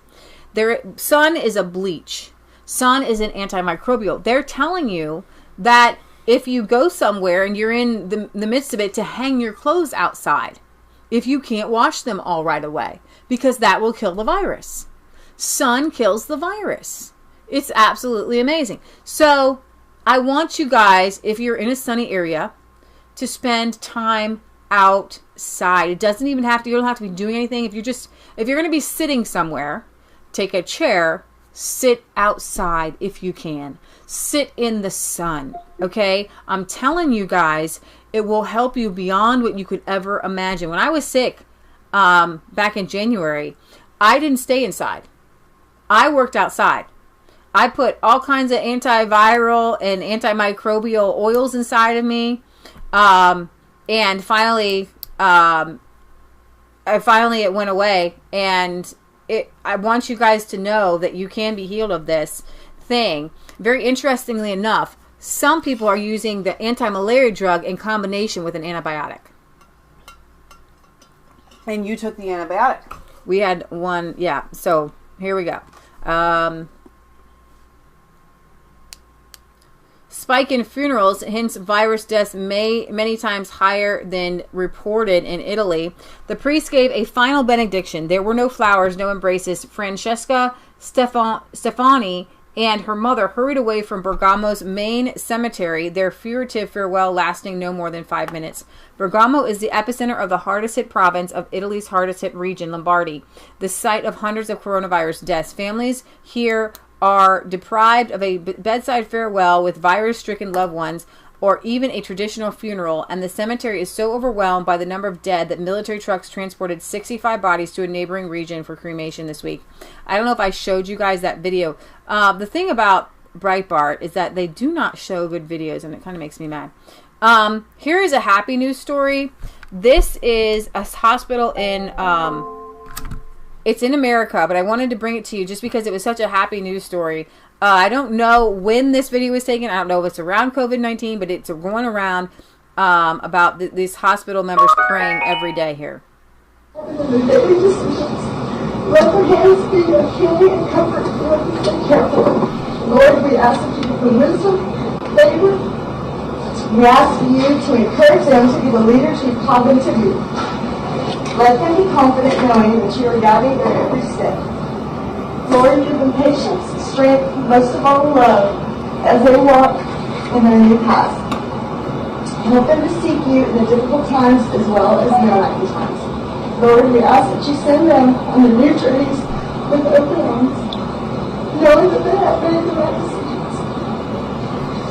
Lord, place a hedge of protection around them and all of our staff. We lift up those that are sick, crying, dying, that they may find comfort and peace in you. We ask this in your precious name, Jesus. She's crying, and so I have got to think that this is about the COVID thing, because she's crying. So when you had posted that, we had one of our viewers, Jaylene, said, Loma Linda Hospital in Loma Linda, California. They pray all the time. That's the hospital that saved my life. Then she said, this isn't that hospital, though. The staff doesn't wear the green scrubs for the majority of the staff, but all Loma Linda University hospitals are Seventh-day Adventist, and the staff prays. Oh, that's pretty awesome. But I think you're right about her being so emotional. Now, did you want me to go to the Pope thing or not? Sure. All right, so let's go to this article here. And pull this up so you guys can read along with us. All right, so here's the good news. Can't go to confession. Pope says, talk to God, your Father, and ask forgiveness. Pope Francis encouraged faithful worldwide to welcome his invitation during his private daily mass at his residence Casa Santa Marta, again offered for the victims and those affected by the coronavirus, praying especially today for healthcare providers in the north, many giving and risking their lives. Yesterday, Francis said, I received a message from a priest from the Bergamo region who asked for prayers for the doctors working there. They are at the end of their strength, and they are truly giving their lives to help those who are ill, to save others' lives. The Pope also prayed for civil leaders who, as they manage the crisis, often suffer from being misunderstood and are the pillars helping us move out of the situation and are defending us from this crisis. I want to get down to the part where he talks about how you can talk to God yourself. Oh, yeah. Is it right here? Similarly, as that son needed to take the step to return, the Pope exhorted, return to your daddy, return to your father. He is waiting for you. It's God's tenderness that speaks to us, especially in Lent. It's the time to enter into ourselves and remember the return and remember the Father and return to God, our daddy. Francis acknowledged that we may say, no, Father, I'm ashamed to return because you know, Father, I have made so many. I have done a lot. What does the Lord say? Return, I will heal. Return to your Father who waits for you. He underscored. The God of tenderness will heal us. He will heal us of the many, many wounds of life and of the many awful things we've done. Everyone has their own. It says the Holy Father called on faithful to remember to return to God as is to return to an embrace to the Father's embrace. He also encourages them to remember the promise Isaiah makes, though your sins are like scarlet, they shall be made white as snow. God, Francis stresses, is able to transform us. He is able to change our heart, but it's necessary to take the first step to return. It's not to go to God. No, it's to return home. It's the moment, Pope Francis said, to let God whiten us, God purify us, and God embrace us. So what if we can't leave home? Let's see. The Holy Father recognized that before Easter, many faithful go to confession to meet with God again. However, he acknowledged, many will say to me today, but Father, where can I find a priest, a confessor, because one can't leave home, and I want to make peace with the Lord. I want him to embrace me, that my Papa embrace me. What can I do if I can't find priests? Do what the Catechism says, the Jesuit Pope stressed. It's very clear. If you don't find a priest to hear your confession, talk with God. He is your Father, and tell him the truth. Lord, I have done this and that and that. I'm sorry. And ask him for forgiveness with all your heart, with the act of contrition, and promise him, afterwards I will go to confession, but forgive me now. If you all do this, Francis said, you will return to God's grace immediately. As the Catechism teaches, he reminded you yourself can approach God's forgiveness without having a priest at hand. You can approach God's forgiveness without having a priest at hand. And I'm hoping that my Protestant and my Catholic viewers will recognize this as a moment of solidarity where we are all going to go to God. Yeah. You do not need to go through anyone. You go to God through who? Jesus Christ. Jesus, you are my Savior. He failed to put that in there. He did. He should say that. Right. He should have said that. Let me add, go to God through Jesus Christ. We pray in Jesus' name, amen. No man can go to the Father, Jesus said, but by me. Right. So here's why Leah was saying this is world-changing news, is because for the first time in my lifetime has any priest, much less the Pope, said, you can talk to God yourself. If you don't need a priest. You don't have to have one. Stay in your home, talk to God, pray to him. Okay? That's going to open up people that are of the Catholic faith to go, oh my gosh, right. I can literally have a relationship with Jesus Christ without somebody in the middle. Right. That's huge. This is life-changing. Jesus is the middle. Society-changing. Jesus is the middle. He's the gateway. He's the bridge. He came to reconcile. Jesus came. The gospel is this. There was a temple and you had to go to the temple. Yeah. Jesus said, I have come to bring my Father, and I will come and abode with you, and my temple will be in your heart. Exactly. He said, I came to bring my kingdom here and to be with you. I will come, I will be with you, I will talk to you. I love what Horatio says here. What do you know about it, atheist? He goes, Martin Luther probably having a quiet chuckle to himself. It only took a worldwide epidemic and a bunch of people dying. Oh, maybe that Martin Luther was onto something. You mean we really can't talk to God ourselves? Yeah. Says the atheist. You know, sometimes logic wins out. Logic wins out for the day. All right. Love it. I think that he's more of an agnostic, but we'll leave it at that. I think he's in the I'll wait until I'm in the dirt and see camp. You might want to make that decision sooner rather than later. È un medico. So, I wanted to bring you this video of what a hospital looks like in Italy. Again, you don't need your kids in for this, okay? Sì, è un medico che c'era in pronto soccorso, è stato ricoverato e ha Covid. So we read these. He's been intubated like everyone else. È dell'82. He was born in 1982. This is in Brescia on March 13th.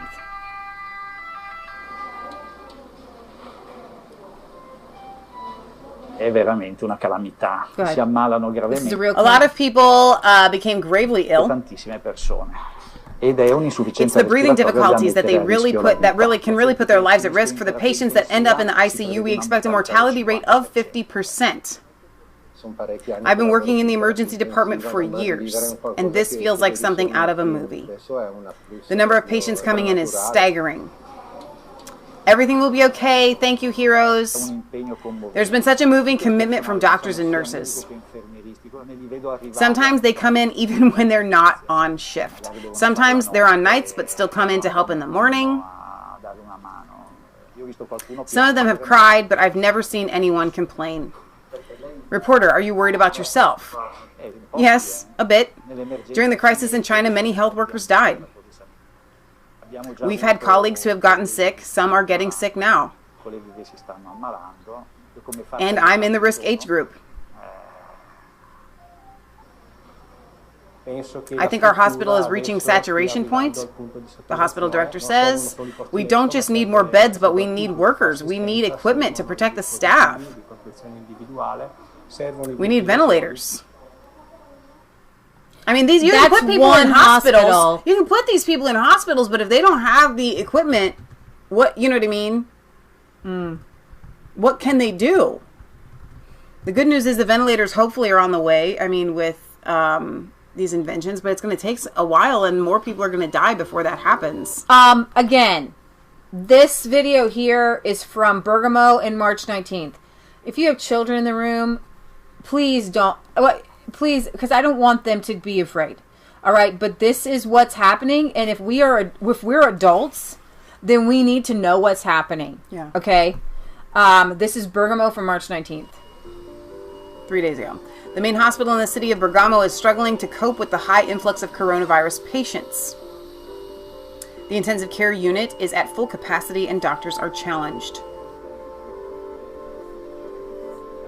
It's a massive strength for every health system, because we see every day 50 to 60 patients who come to our emergency department with pneumonia, and most of them are so severe they need very high FiO2 of oxygen, and so they have these little bubble helmets here for them. Oh, I saw that. We have to reorganize our emergency room and our hospital in 3 levels of intensity, as you saw. Patients gasping for air coming into the hospital. Keep coming into the hospital. And are having to be placed on beds in waiting rooms by overwhelmed doctors. I never felt so stressed in my life. I'm an intensivist, and I'm quite used to, intense moment and choices, and people are critical and will die without any, treatment, and you make the difference. But when you arrive at this point, you realize that you are not enough, and maybe we are 100 anesthetists here. We are doing our best, but maybe it's not enough.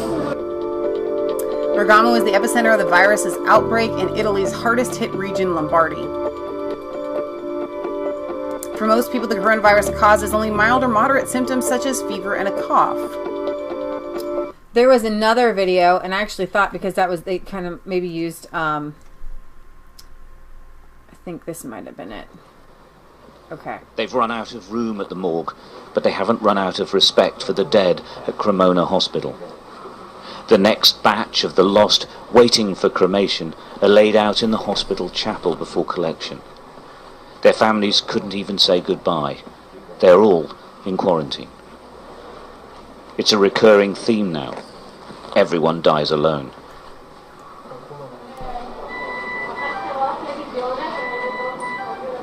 They came from here, the hospital's intensive care unit, which is on the brink of collapse. This is what it looks like when the virus overwhelms, and here in Lombardy, it's overwhelming.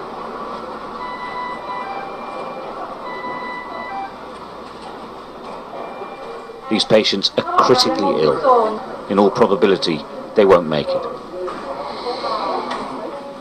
The staff have no cure available to them. They're just trying to keep them alive. I don't understand why the chloroquine hydroxy tablets are not being used in Italy right now. This is what boggles my mind. I don't understand. Why is Bayer sending it to the United States? And why aren't they trying it? If everybody, if the UK is saying they're going to try it, New York is saying they're going to try it, if France said that they did it, why isn't Italy using it? And so that's why I have to be a little bit suspect, because if, let's say it does start curing people in New York, why are the people still dying in Italy? Like, I don't understand. Every 13 to 16 hours, they turn the patients over to relieve the pressure on the lungs. Wow. I wondered about that. Without doubt, she wouldn't survive without constant attention. The patients are highly contagious. Where possible, they're observed from a distance, but most of the time, that isn't possible.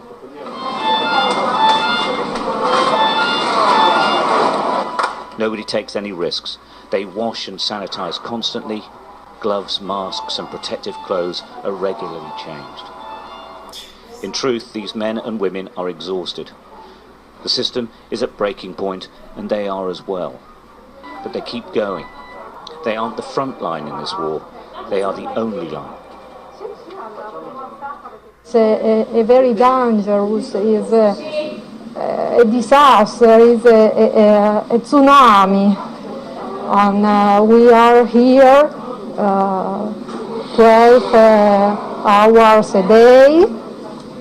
Only we are going to home for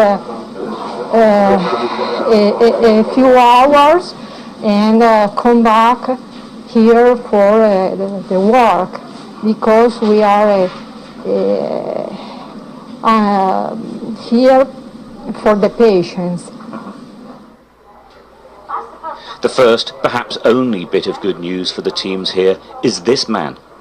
We couldn't approach him, he's still too weak, but he waved. He is recovering. After 2 weeks, he is getting better. In that 2 weeks, though, not one other person on this ward improved, or worse, they died. What's really interesting here is that now they've had to extend the intensive care unit, but now it is absolutely full. It's absolutely full in every hospital in Lombardy. They're hoping that some can be taken away. And the other really frightening development is that the patients are getting much, much younger because they are not being treated in hospital because there's no room for them. And that is a big, big change, because the virus has mainly affected the older age groups. Now they're talking about people in their 30s and 40s. That hasn't been seen anywhere so far. The only illnesses being treated in Cremona Hospital now are linked to the coronavirus, and it's spreading. We opened this side of the department to intensive care only yesterday. So I'm going to stop that there, and I want Michelle to kind of talk about that. I feel like, how can I be the only person to be discussing this? What is happening is, just like I gave you the example of, if you take a little cup of bleach and you put it in your washing machine, your lungs are not affected. But if you take a bucket of bleach and you add it to, like a cup of bleach to a gallon of water, and you start washing down your walls, soon your lungs will start to burn and your taste buds will go away and your nostrils, and like it'll be affected. So if there is one case around you, you might get a mild cold. If you are saturated to where now I'm guessing the entire country of Italy has some sort of COVID-19, then you're saturated with it. It's like, and you've got, like, one dust mite get stuck in your throat, and you can drink it down. Yeah. If somebody takes a cup of dirt and puts it in your mouth, how are you going to swallow that? Right. Okay? Okay, so there's fact behind this. Leah's not just making things up. Here's the deal.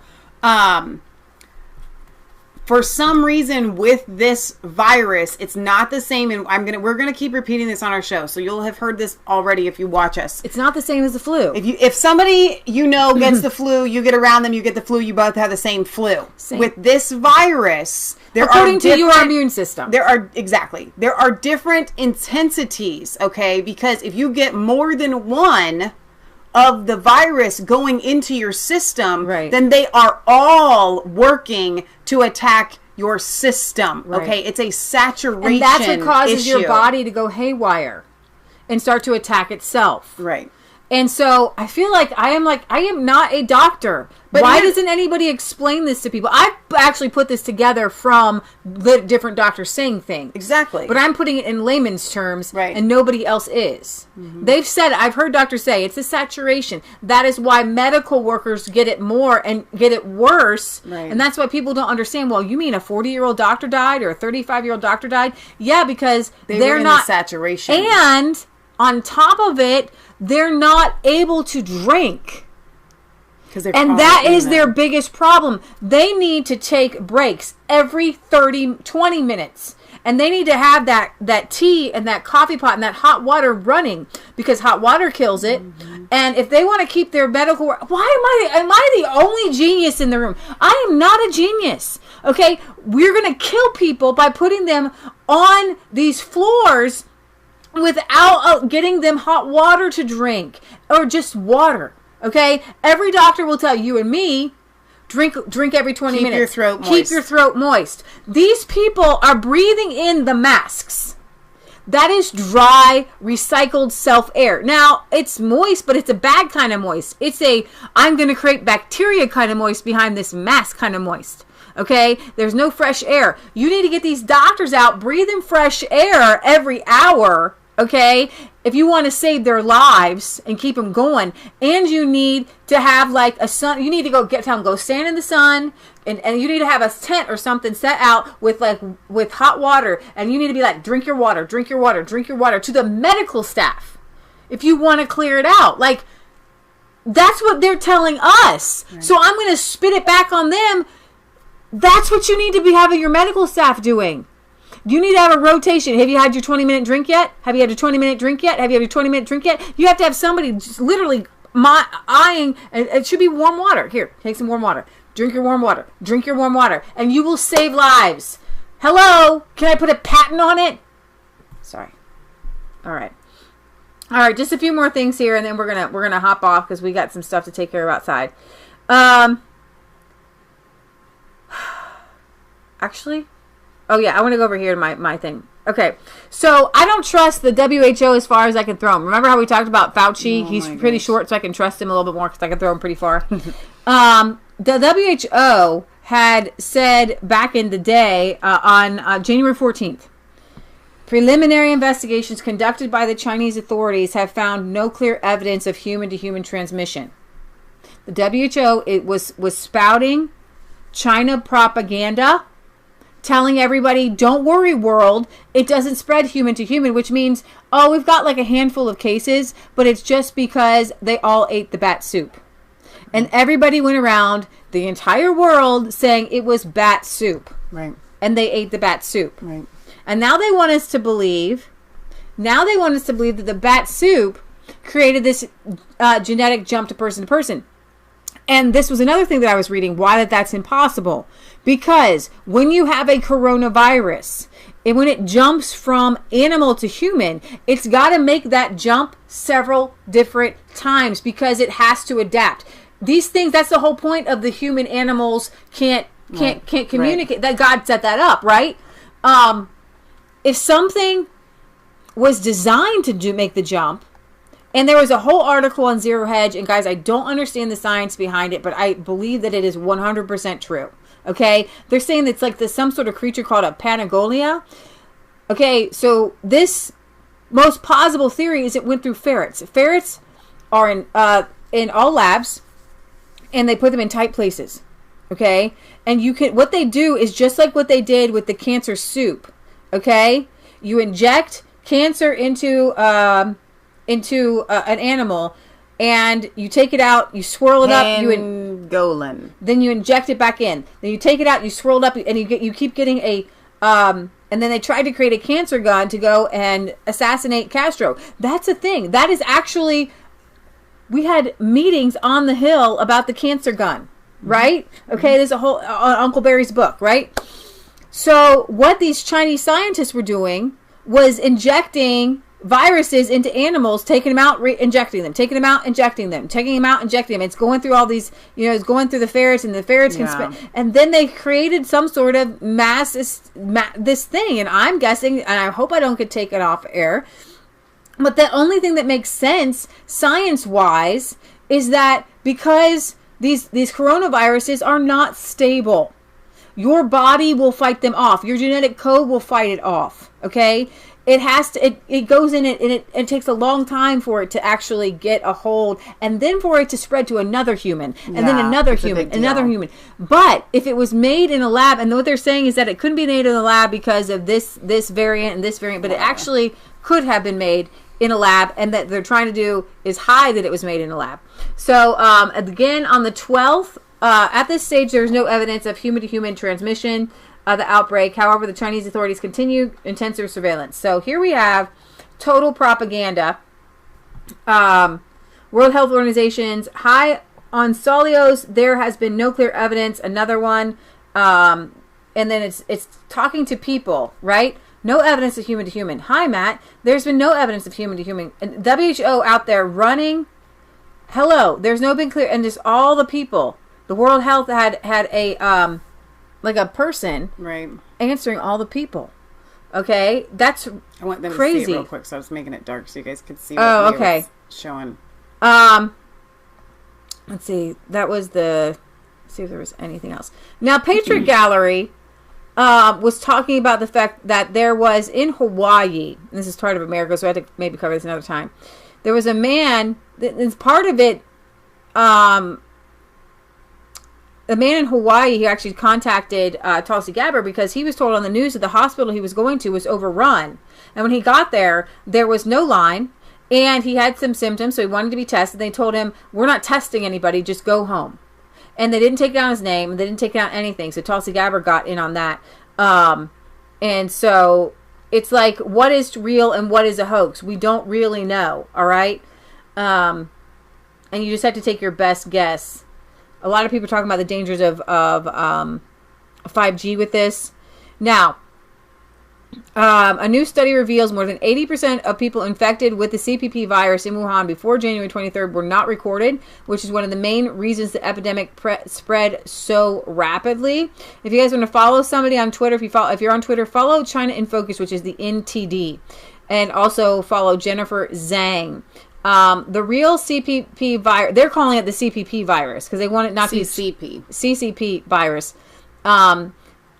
Because what that does is it makes it the Communist Party's fault and not like the Chinese people's fault. So the CCP virus infection cases are 20 times higher than officially reported, leaked documents reveal.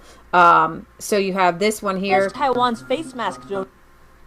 For the past week, the Chinese regime has been claiming 0 to 4 new cases in Wuhan for the CCP virus, but leaked documents show the real number could be 20 times higher. Why does Taiwan's face mask donations to the U.S. anger the Chinese regime? And what's the regime's true motive in waging attacks against the U.S.? A China expert explains. In South Korea, a 17-year-old boy was tested 14 times for the virus before he died, but authorities have not released an official cause of death. New York State's governor says 100% of workers at almost all companies. So I actually love China in Focus because they're a really good place to get news from. Here is when I heard the booming sound of the crematorium's incinerator running 24 hours a day, day and night. I felt like the haze of death was covering the whole city. Despite fear of infection, a Chinese dissident traveled to Wuhan to witness the city herself during the CCP outbreak. Me most fearful and caused me most pain was the virus infection and fear of this government. Meet Zhang Zhan, a millennial, finance graduate, devout Christian, and Chinese dissident. She was detained for over a month last year for supporting Hong Kong's pro-democracy movement. Despite her fears, she went to Wuhan, visited hospitals, funeral homes, and neighborhoods, and made public what she saw. Then her WeChat social media account was closed by authorities. On Monday, while still in Wuhan, she shared her experience of the last several weeks with our sister media, the Chinese Epoch Times. The official CCTV was saying the disease and the plague are under control, but when I heard the booming sound of the crematorium's incinerator running 24 hours day and night, I felt like the haze of death was covering the whole city. She said under Wuhan's lockdown, the whole city feels like a big prison. People are confined in their home, in her own words, like pigs. And almost every aspect of life is controlled by the communist regime. Whoever doesn't obey will be punished. For example, if a store sold just a few things, someone from the Bureau of Industry and Commerce could confiscate its license without any lawful procedures. It's very common. Just in the name of fighting the virus, they can deprive you of almost all your rights. Large resources are put into maintaining stability, yet regular citizens get very little. I think this is more a kind of enslaving city management rather than an epidemic prevention, without participation from medical professionals, but using a large number of armed police.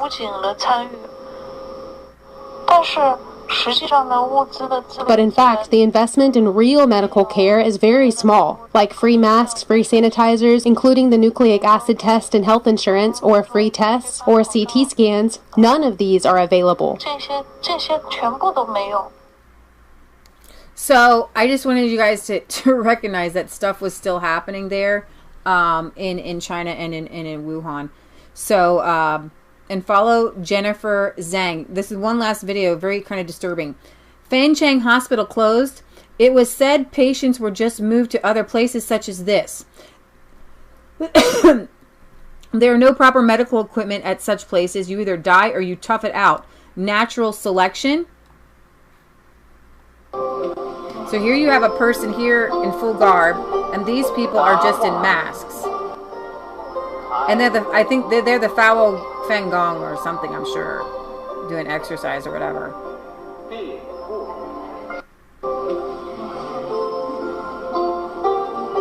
So I don't know what that is, but somebody's in medical garb and those people aren't. So that's our show for the day. So I want to bring it back to a little bit more of what the heck is going on. There are so many theories out there. A lot of people have been asking me about Q. I understand where you're coming from. I've watched a lot of the videos that you've sent. I will say this, that all of the things that you're talking about, for those of you that are unaware, the Q people tend to think that this is all planned, that Trump is using this as a way to take down pedophiles and the deep state and all of that. And they're very, very excited, and they think that this is it. This is the climax of the Q movement. Let me finish. That was a good joke. Let me finish. Hang on. But that doesn't say anything to what's happening in these other countries. That doesn't speak to what's happening in Italy. That doesn't speak to what's happening in Spain. So I don't believe it's true. I'll be honest. I'm not saying that it's 100% not. I just don't believe it. Even if it were true, that's awful. It's still not a good thing. It is still not a good thing because there are people that are dying. 800 people in one day died in Italy. Okay? A friend of ours just posted yesterday, please pray for one of my best friends. Her husband is on a ventilator here in the States. Right. Okay? So the virus is real. Now, whether Trump uses it to take advantage and make some shifts and some changes, now Right. that I do believe Trump is going to do. I think we're looking at an economic what do we monetary always say? reset.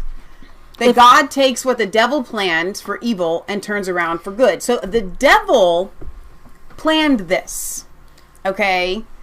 My conspiracy theory, and it's just a theory, is Event 201, Bill Gates, the whole 9 yards. It was released then. It was released then back at the end of October. Right. And they did it on purpose. Right. That's just a theory, though. I actually was going to agree with some of those Force comments. of habit. It's force of habit. So anyway, I want you guys to rest assured that God, his plan is going to overrule all of this. But I want to caution my viewers that listen to Q, and go ahead and do what you want to do. Listen to Q. I don't care. It's not my place. When everything's a conspiracy theory, then nothing is. Be very, very careful, because what the Q movement has turned into, and I believe it's been infiltrated by the CIA. I believe in the beginning it was good, but now it's been infiltrated by the CIA. They have created these little rabbit a trails. religion where they read Q posts like the Bible, to prophesy things. They have made JFK Jr. as their messiah who is going to come back. Okay, this is real stuff, guys. And they believe in the reason why Q knows all this stuff is because of something called Project Looking Glass. That is either a time machine foretelling the future or actual time travel. All right? If that doesn't sound like CIA operative misinformation to hijack a movement that was in its inception good, I don't know what is. Q started as taking and posting. This is what I always said about Q. Facts. I said facts. So when we met people in August, Q people, they were like, well, what about Bill Barr? And what about this? Because they were very factually. This is what we call a smoke screen to get a bunch of people off of what's happening, to get people to leave the real deal, what's really happening. You know, I know a lot of people are on the Pizzagate things and Madonna and all these different people coming out and this or that. You know what? That's fine. But if you don't recognize that this is a globalist thing to try to take over the world, and they're trying to get you stuck on Madonna and Pizzagate, hello, you guys, we're not going to fight the globalists that way. They're literally trying to take over the world and get you over here playing with Play-Doh. Okay, if you're Q people, you got to shut down the Q or something. You got to just put it aside, and you got to get along with God. Yeah. You got to be your own Q, and you have to say, okay, God, what is truth right now? Let me tell you something that should set you free. If you get in the Word of God, you don't need Q posts. You don't need. They're all looking to Q to predict the future, and I'm like, that is kind of heretical. Like, it's heresy. It's witchcraft. It is witchcraft. We have God to prophesy and give us words. God told us of it. Leah and I, when we opened up our prophecy journal, it was like, oh my gosh, we're reading it. It's like, we're watching this all play out. That's why we write it down, because you can't remember it all. And then you go back and you read it and like, God showed this to me ahead of time. Okay? And people have taken what God does with his people of prophesying and telling us the future, and they've morphed it into this satanic, witchcrafty, false religion. Q is anonymous, so you can't even go to them and see who they are. That is why you got to just chuck it at this point. Now, I'm not saying chuck all of Q. What I'm saying is, don't follow it like a sheep. Like these people, they look at it and they salivate and they are hungry, and they do these numerology things where they look at timestamps, and because there is a 17 on like a second of a post that Trump did, then it lines up with another 17. Numbers are repetitive. I'm not saying that God isn't in numbers, okay? But they've got you hanging on these things to keep you as the sheep that the Q people originally were like, don't be sheep. And then they trapped you in this stuff, okay? So there is some truth. And that's the problem that I have with the Q movement where it stands as of today, okay? Not the entire Q movement, right? But where it stands today. It has been infiltrated, okay? And so you're going to get some truth, and you're going to get a whole lot of nonsense. And what you do when you read these things, you're like, well, it either all has to be true or it all has to be nonsense. And that's not it either, right? But if you aren't able to follow this whole Q movement and all this stuff and see for yourself what's nonsense and what is truth, then you really do need to walk away. So I'm not telling you to walk away from it. I'm just saying if you're not able to do that, then you probably should walk away. Okay, is French fries racist? So I actually had some set up, but the WHO in China commies back. Chloroquine was used in World War I as mustard gas. It was outlawed due to the Geneva Convention, so I know it's dangerous, but there are safe levels for its use. Somebody says, I hope it's just cold. I have allergies, and when I sneeze at work, my coworkers freak out. Not the sneezing, though. No, but I know that the coworkers freaking out. Of course they do. You need to identify that. That's right. It's a kind of a It's pretty scary actually to poor Matt has this constant sinus thing. Treat them outside in the hospital. Sorry, I just got talking too much actually. Let's see. Unfortunately, many politicians and university professors are in China's employ. They lied over and over. Bats are Panolia animal. It possibly came from via illegal farms, maybe. We should boycott Chinese products, but it's tough. So much is made there. Every few years, something comes out, and with the permafrost melting, more to come. Somebody says Gavin Giant. Let's see. John Campbell has a video about some drugs that are good and bad for COVID-19. I watched that video before taking drugs. Aspirin and steroids are no-nos, and I think Motrin is okay. Biological warfare, says Andrew Powell. Look at the timing and the evidence. WHO and the WHO and China lied from the start, as well as other big government officials, maybe not to their extreme. China will have to move their factories to Europe, pay people, treat people properly, or get out. You guys are really into the chat today. You guys are really thinking, and I appreciate that. How about we call it the red virus? Mom was talking about what happened to the guy. She says, not the hospital was overrun. There were long lines to get the test, but they lie on the news. There were no lines. They would just not test anyone, send them home with a piece of paper and a number to call. That's no good. He wanted to make sure he didn't infect his family. The left were all siding with China on the trade deal too. Any chance to go against Trump? Let's see. China in focus. Thanks for the recommendation. Exactly. Nasty. Some things have been used weirdly for medicine. Let's see. Monetary reset. We're getting there. Bog roll bandits. Oh yeah, the toilet roll bandits there. Let's see. Pray for Eric. He's lost 25 pounds. Mass muscle, can't pick up 9. Yes, we're going to pray for Eric. We will pray for Eric at the end of the show. Definitely. I heard some about heating destroying the virus, having the sauna right now. No, I've heard that too, about breathing in the hot air and stuff. That was going around for a while. Be careful, because there was a post about breathing in air from a blow dryer. Don't do that. If you have a sauna, I think that would be a good idea. But don't go breathing in air from a hot air dryer. That's burning your face.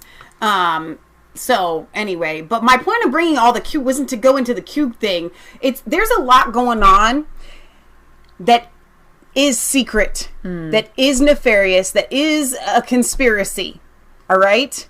And Trump, I believe, knows a lot more than he's leading on.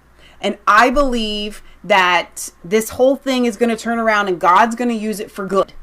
All right. The evil people, like you said, they hit their nuclear button. They were so afraid. They lost Brexit. They lost impeaching Trump. They lost all control. So I think they pressed the button. I think that this is the button that they pressed. And you can't, and so when it comes to Q is so like everything has to be predicted down to the minute. Okay? It's literally down to the minute, and the only way you can quantify that is time travel. Right? Because you can't predict a virus. Okay.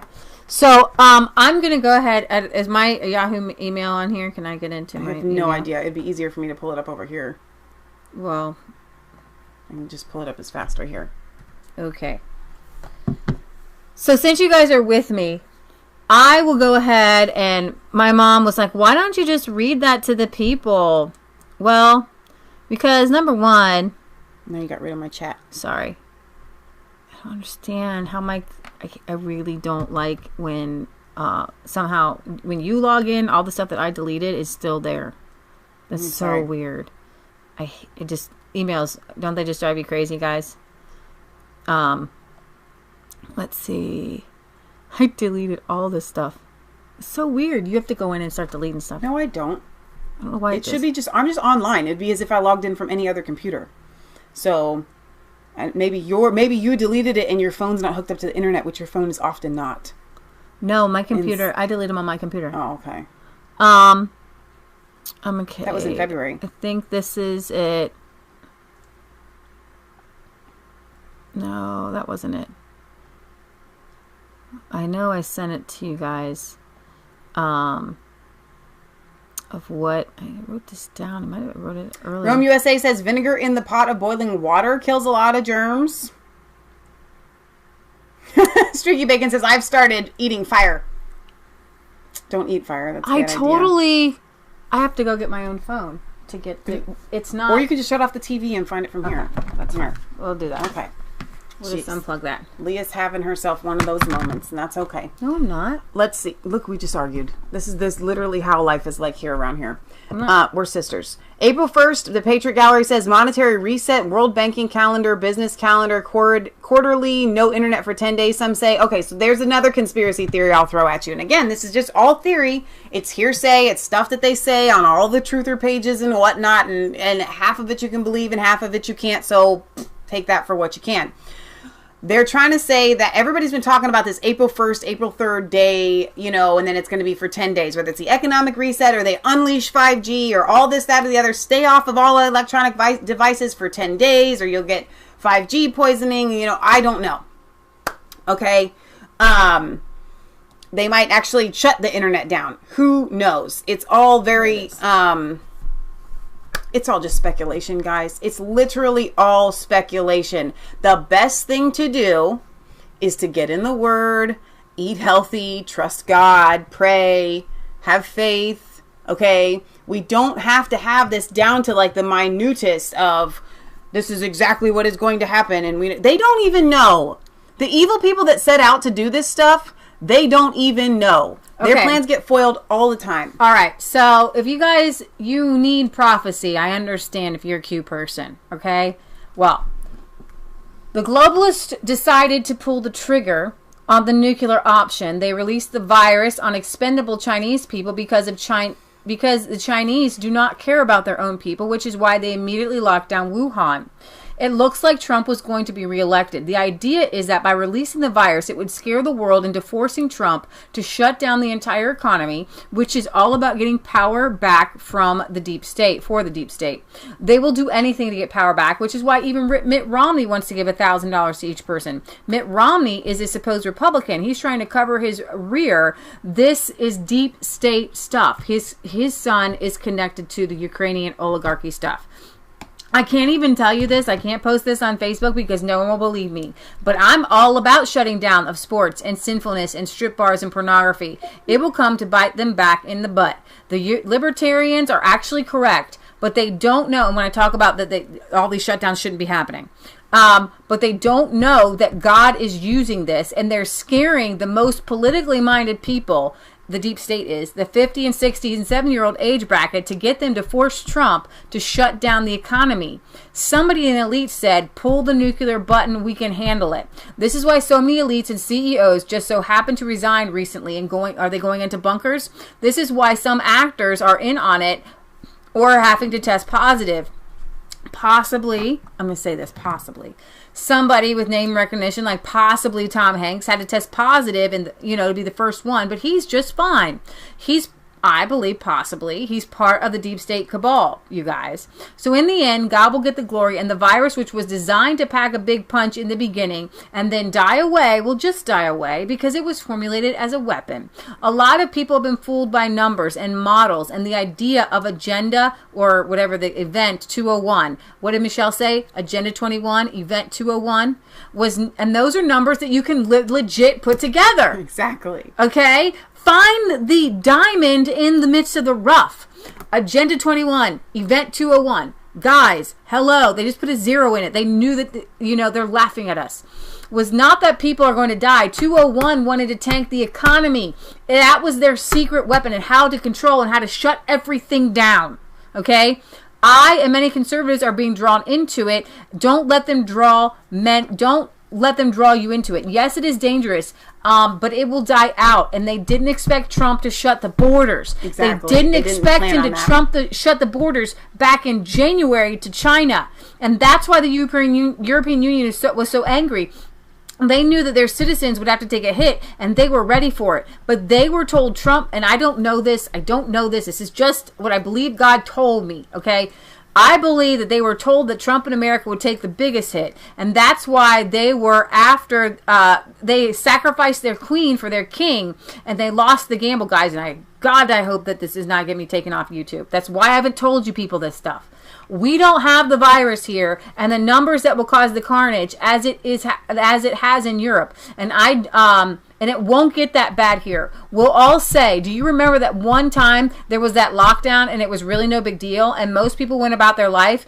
But it will be changed, and it will be changed for the better, and they won't know what happened, but we will know. We will write, and we will tell the story about how God moved on the hearts of men and women to turn the world around, to stop evil with the least amount of carnage possible.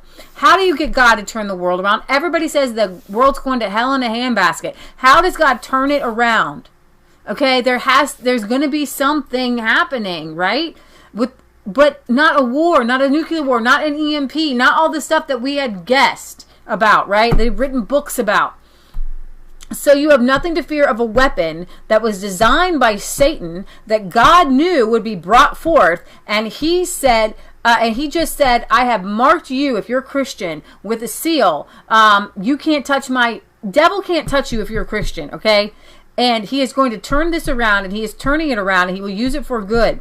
You should wake up praising him every day. There's no fear. You're safe. Don't listen to their words or ideas to spread mass confusion so you don't know what to do or what you can do to get your eyes off of Jesus. Use the gospel for protection because you already know what to do. Now, here's the thing. When we're working with the world system, if you're in my house, I'm going to say this in a different way than because there's so much censorship. If you're a Chinese person, you have a tremendous amount of censorship. So you can't say one little bit of what you mean to say. Okay? So, on the one hand, everybody's homeschooling. And not a lot of people, so far, have died. And I'm praising God. And I hope to God that curve is actually turning. Is Trump doing the right thing? The WHO and the CDC and the FDA, are they really good guys? I don't think so. But God is using this whole system. There will be a monetary reset of some sort. Okay? I don't want to say for certainty because I don't want y'all coming back to me, well, Leah said this, Leah said that, Leah said this. I will tell you one thing I know for certain. When you have anxiety, say, peace be still. God loves me. Jesus saved me. Peace be still. And come back. So Michelle and I, we're going to be doing a song a day, hopefully. We have to go outside before it rains, and hopefully later on tonight I can do a song, or Michelle can do a song, or whatever. I would like to do them right now because, we got the makeup on and nice clothes on and all that stuff, and now I'm going to go get really dirty. But, guys, there's hope. This is a real thing. This is a real virus. It is really killing people, and it's really bad, and Satan is behind it, okay? And it's evil. And you need to pray for the people in Italy and Spain and the UK who's on the uptick. I don't know when it will stop. I hope it stops sooner than later. But I do hope that people's lives change because of it, okay? I hope that the virus stops soon. But the change in people's lives lasts forever. We don't need to be going to sports all the time. We don't need to be going and getting drunk all the time. We don't need... just go. Like go, the kids go, every day all after the time. School goes places, and then on the weekends, no one is ever in their home. So, Leah, maybe families you could, aren't together. Just wrap up in prayer and pray for Eric. So we lift up Eric to you, God. I pray that you bring healing to his body from the top of his head to the bottom of his feet. And we just, whatever is going on there, that you just begin to fix with the power of your Holy Spirit right now. Go in and begin to work a miracle right now. And in the family, I pray that you provide for Kelly and Eric and their entire family right now. And I just thank you that you continue to help their family and kids to lift up Eric and to help and fill in spaces where they need help. And we just lift up all the victims and all the doctors and all the medical staff. We pray that you fill them with knowledge and wisdom and that you protect them. And we plead the blood of Jesus over them. And we pray for all the families right now. We pray that you speak to every family who is going through this on a very real, tangible level. I pray that you provide food and shelter and clean water and most of all love and peace, and you show people what is really truly important in this world. In Jesus' name I pray, amen. Amen. All right, you guys, we love you. Thank you for being here with us. And YouTube, please don't kick me off. We're going to be doing a song a day for a while. So I'll be uploading one tomorrow. Leah said she might do one tonight, so that would be great. So look for that. You can go back and watch the ones that we've already done. The tail end of yesterday's was really funny. So if you don't like the singing, just skip the singing and go for the funny part because it was really good. Barry says that he'll get your Prezi to you soon. He wasn't expecting this situation to take off. Listen, no, we don't need to be mailing stuff. It's fine. All right. We do have a P.O. box, but maybe don't send stuff. I don't know. I mean, we're not going to not take it. I think there's something sitting at the P.O. box. I just don't want to go to the post office. I don't mind getting your stuff, but I just, the post office itself kind of freaks me out. You guys just use precautions. We got thieves oil that we're spraying. If you guys didn't watch our essential oils thing, I'm not going to list any names. I'm not allowed to list, but you can go and check that video out. Thank you to all of our moderators who were here today. Amber, I hope you get well. We'll be praying for you too. She's got bronchitis, which is freaking her out, which I totally understand, but I think Maya's going to help her out. So we love you. God loves you. God bless. Remember, it's not just a conspiracy theory if it's actually the truth. God is still on the throne. And guys, we are winning. This whole thing happened because they got this scared. This is how scared they got, because they were losing that bad. And we're continuing to win because we've got the trajectory of God and righteousness and holiness pushing it's the wind behind our sails. So we'll see you guys back later, and for sure on Friday at 6 p.m. Eastern Standard Time for our weekly roundup of news, and I'm sure there's going to be a lot more that happens between now and then. Jim West in the UK says, we'll stick together. You got that right, buddy. Okay, we love you guys. God bless.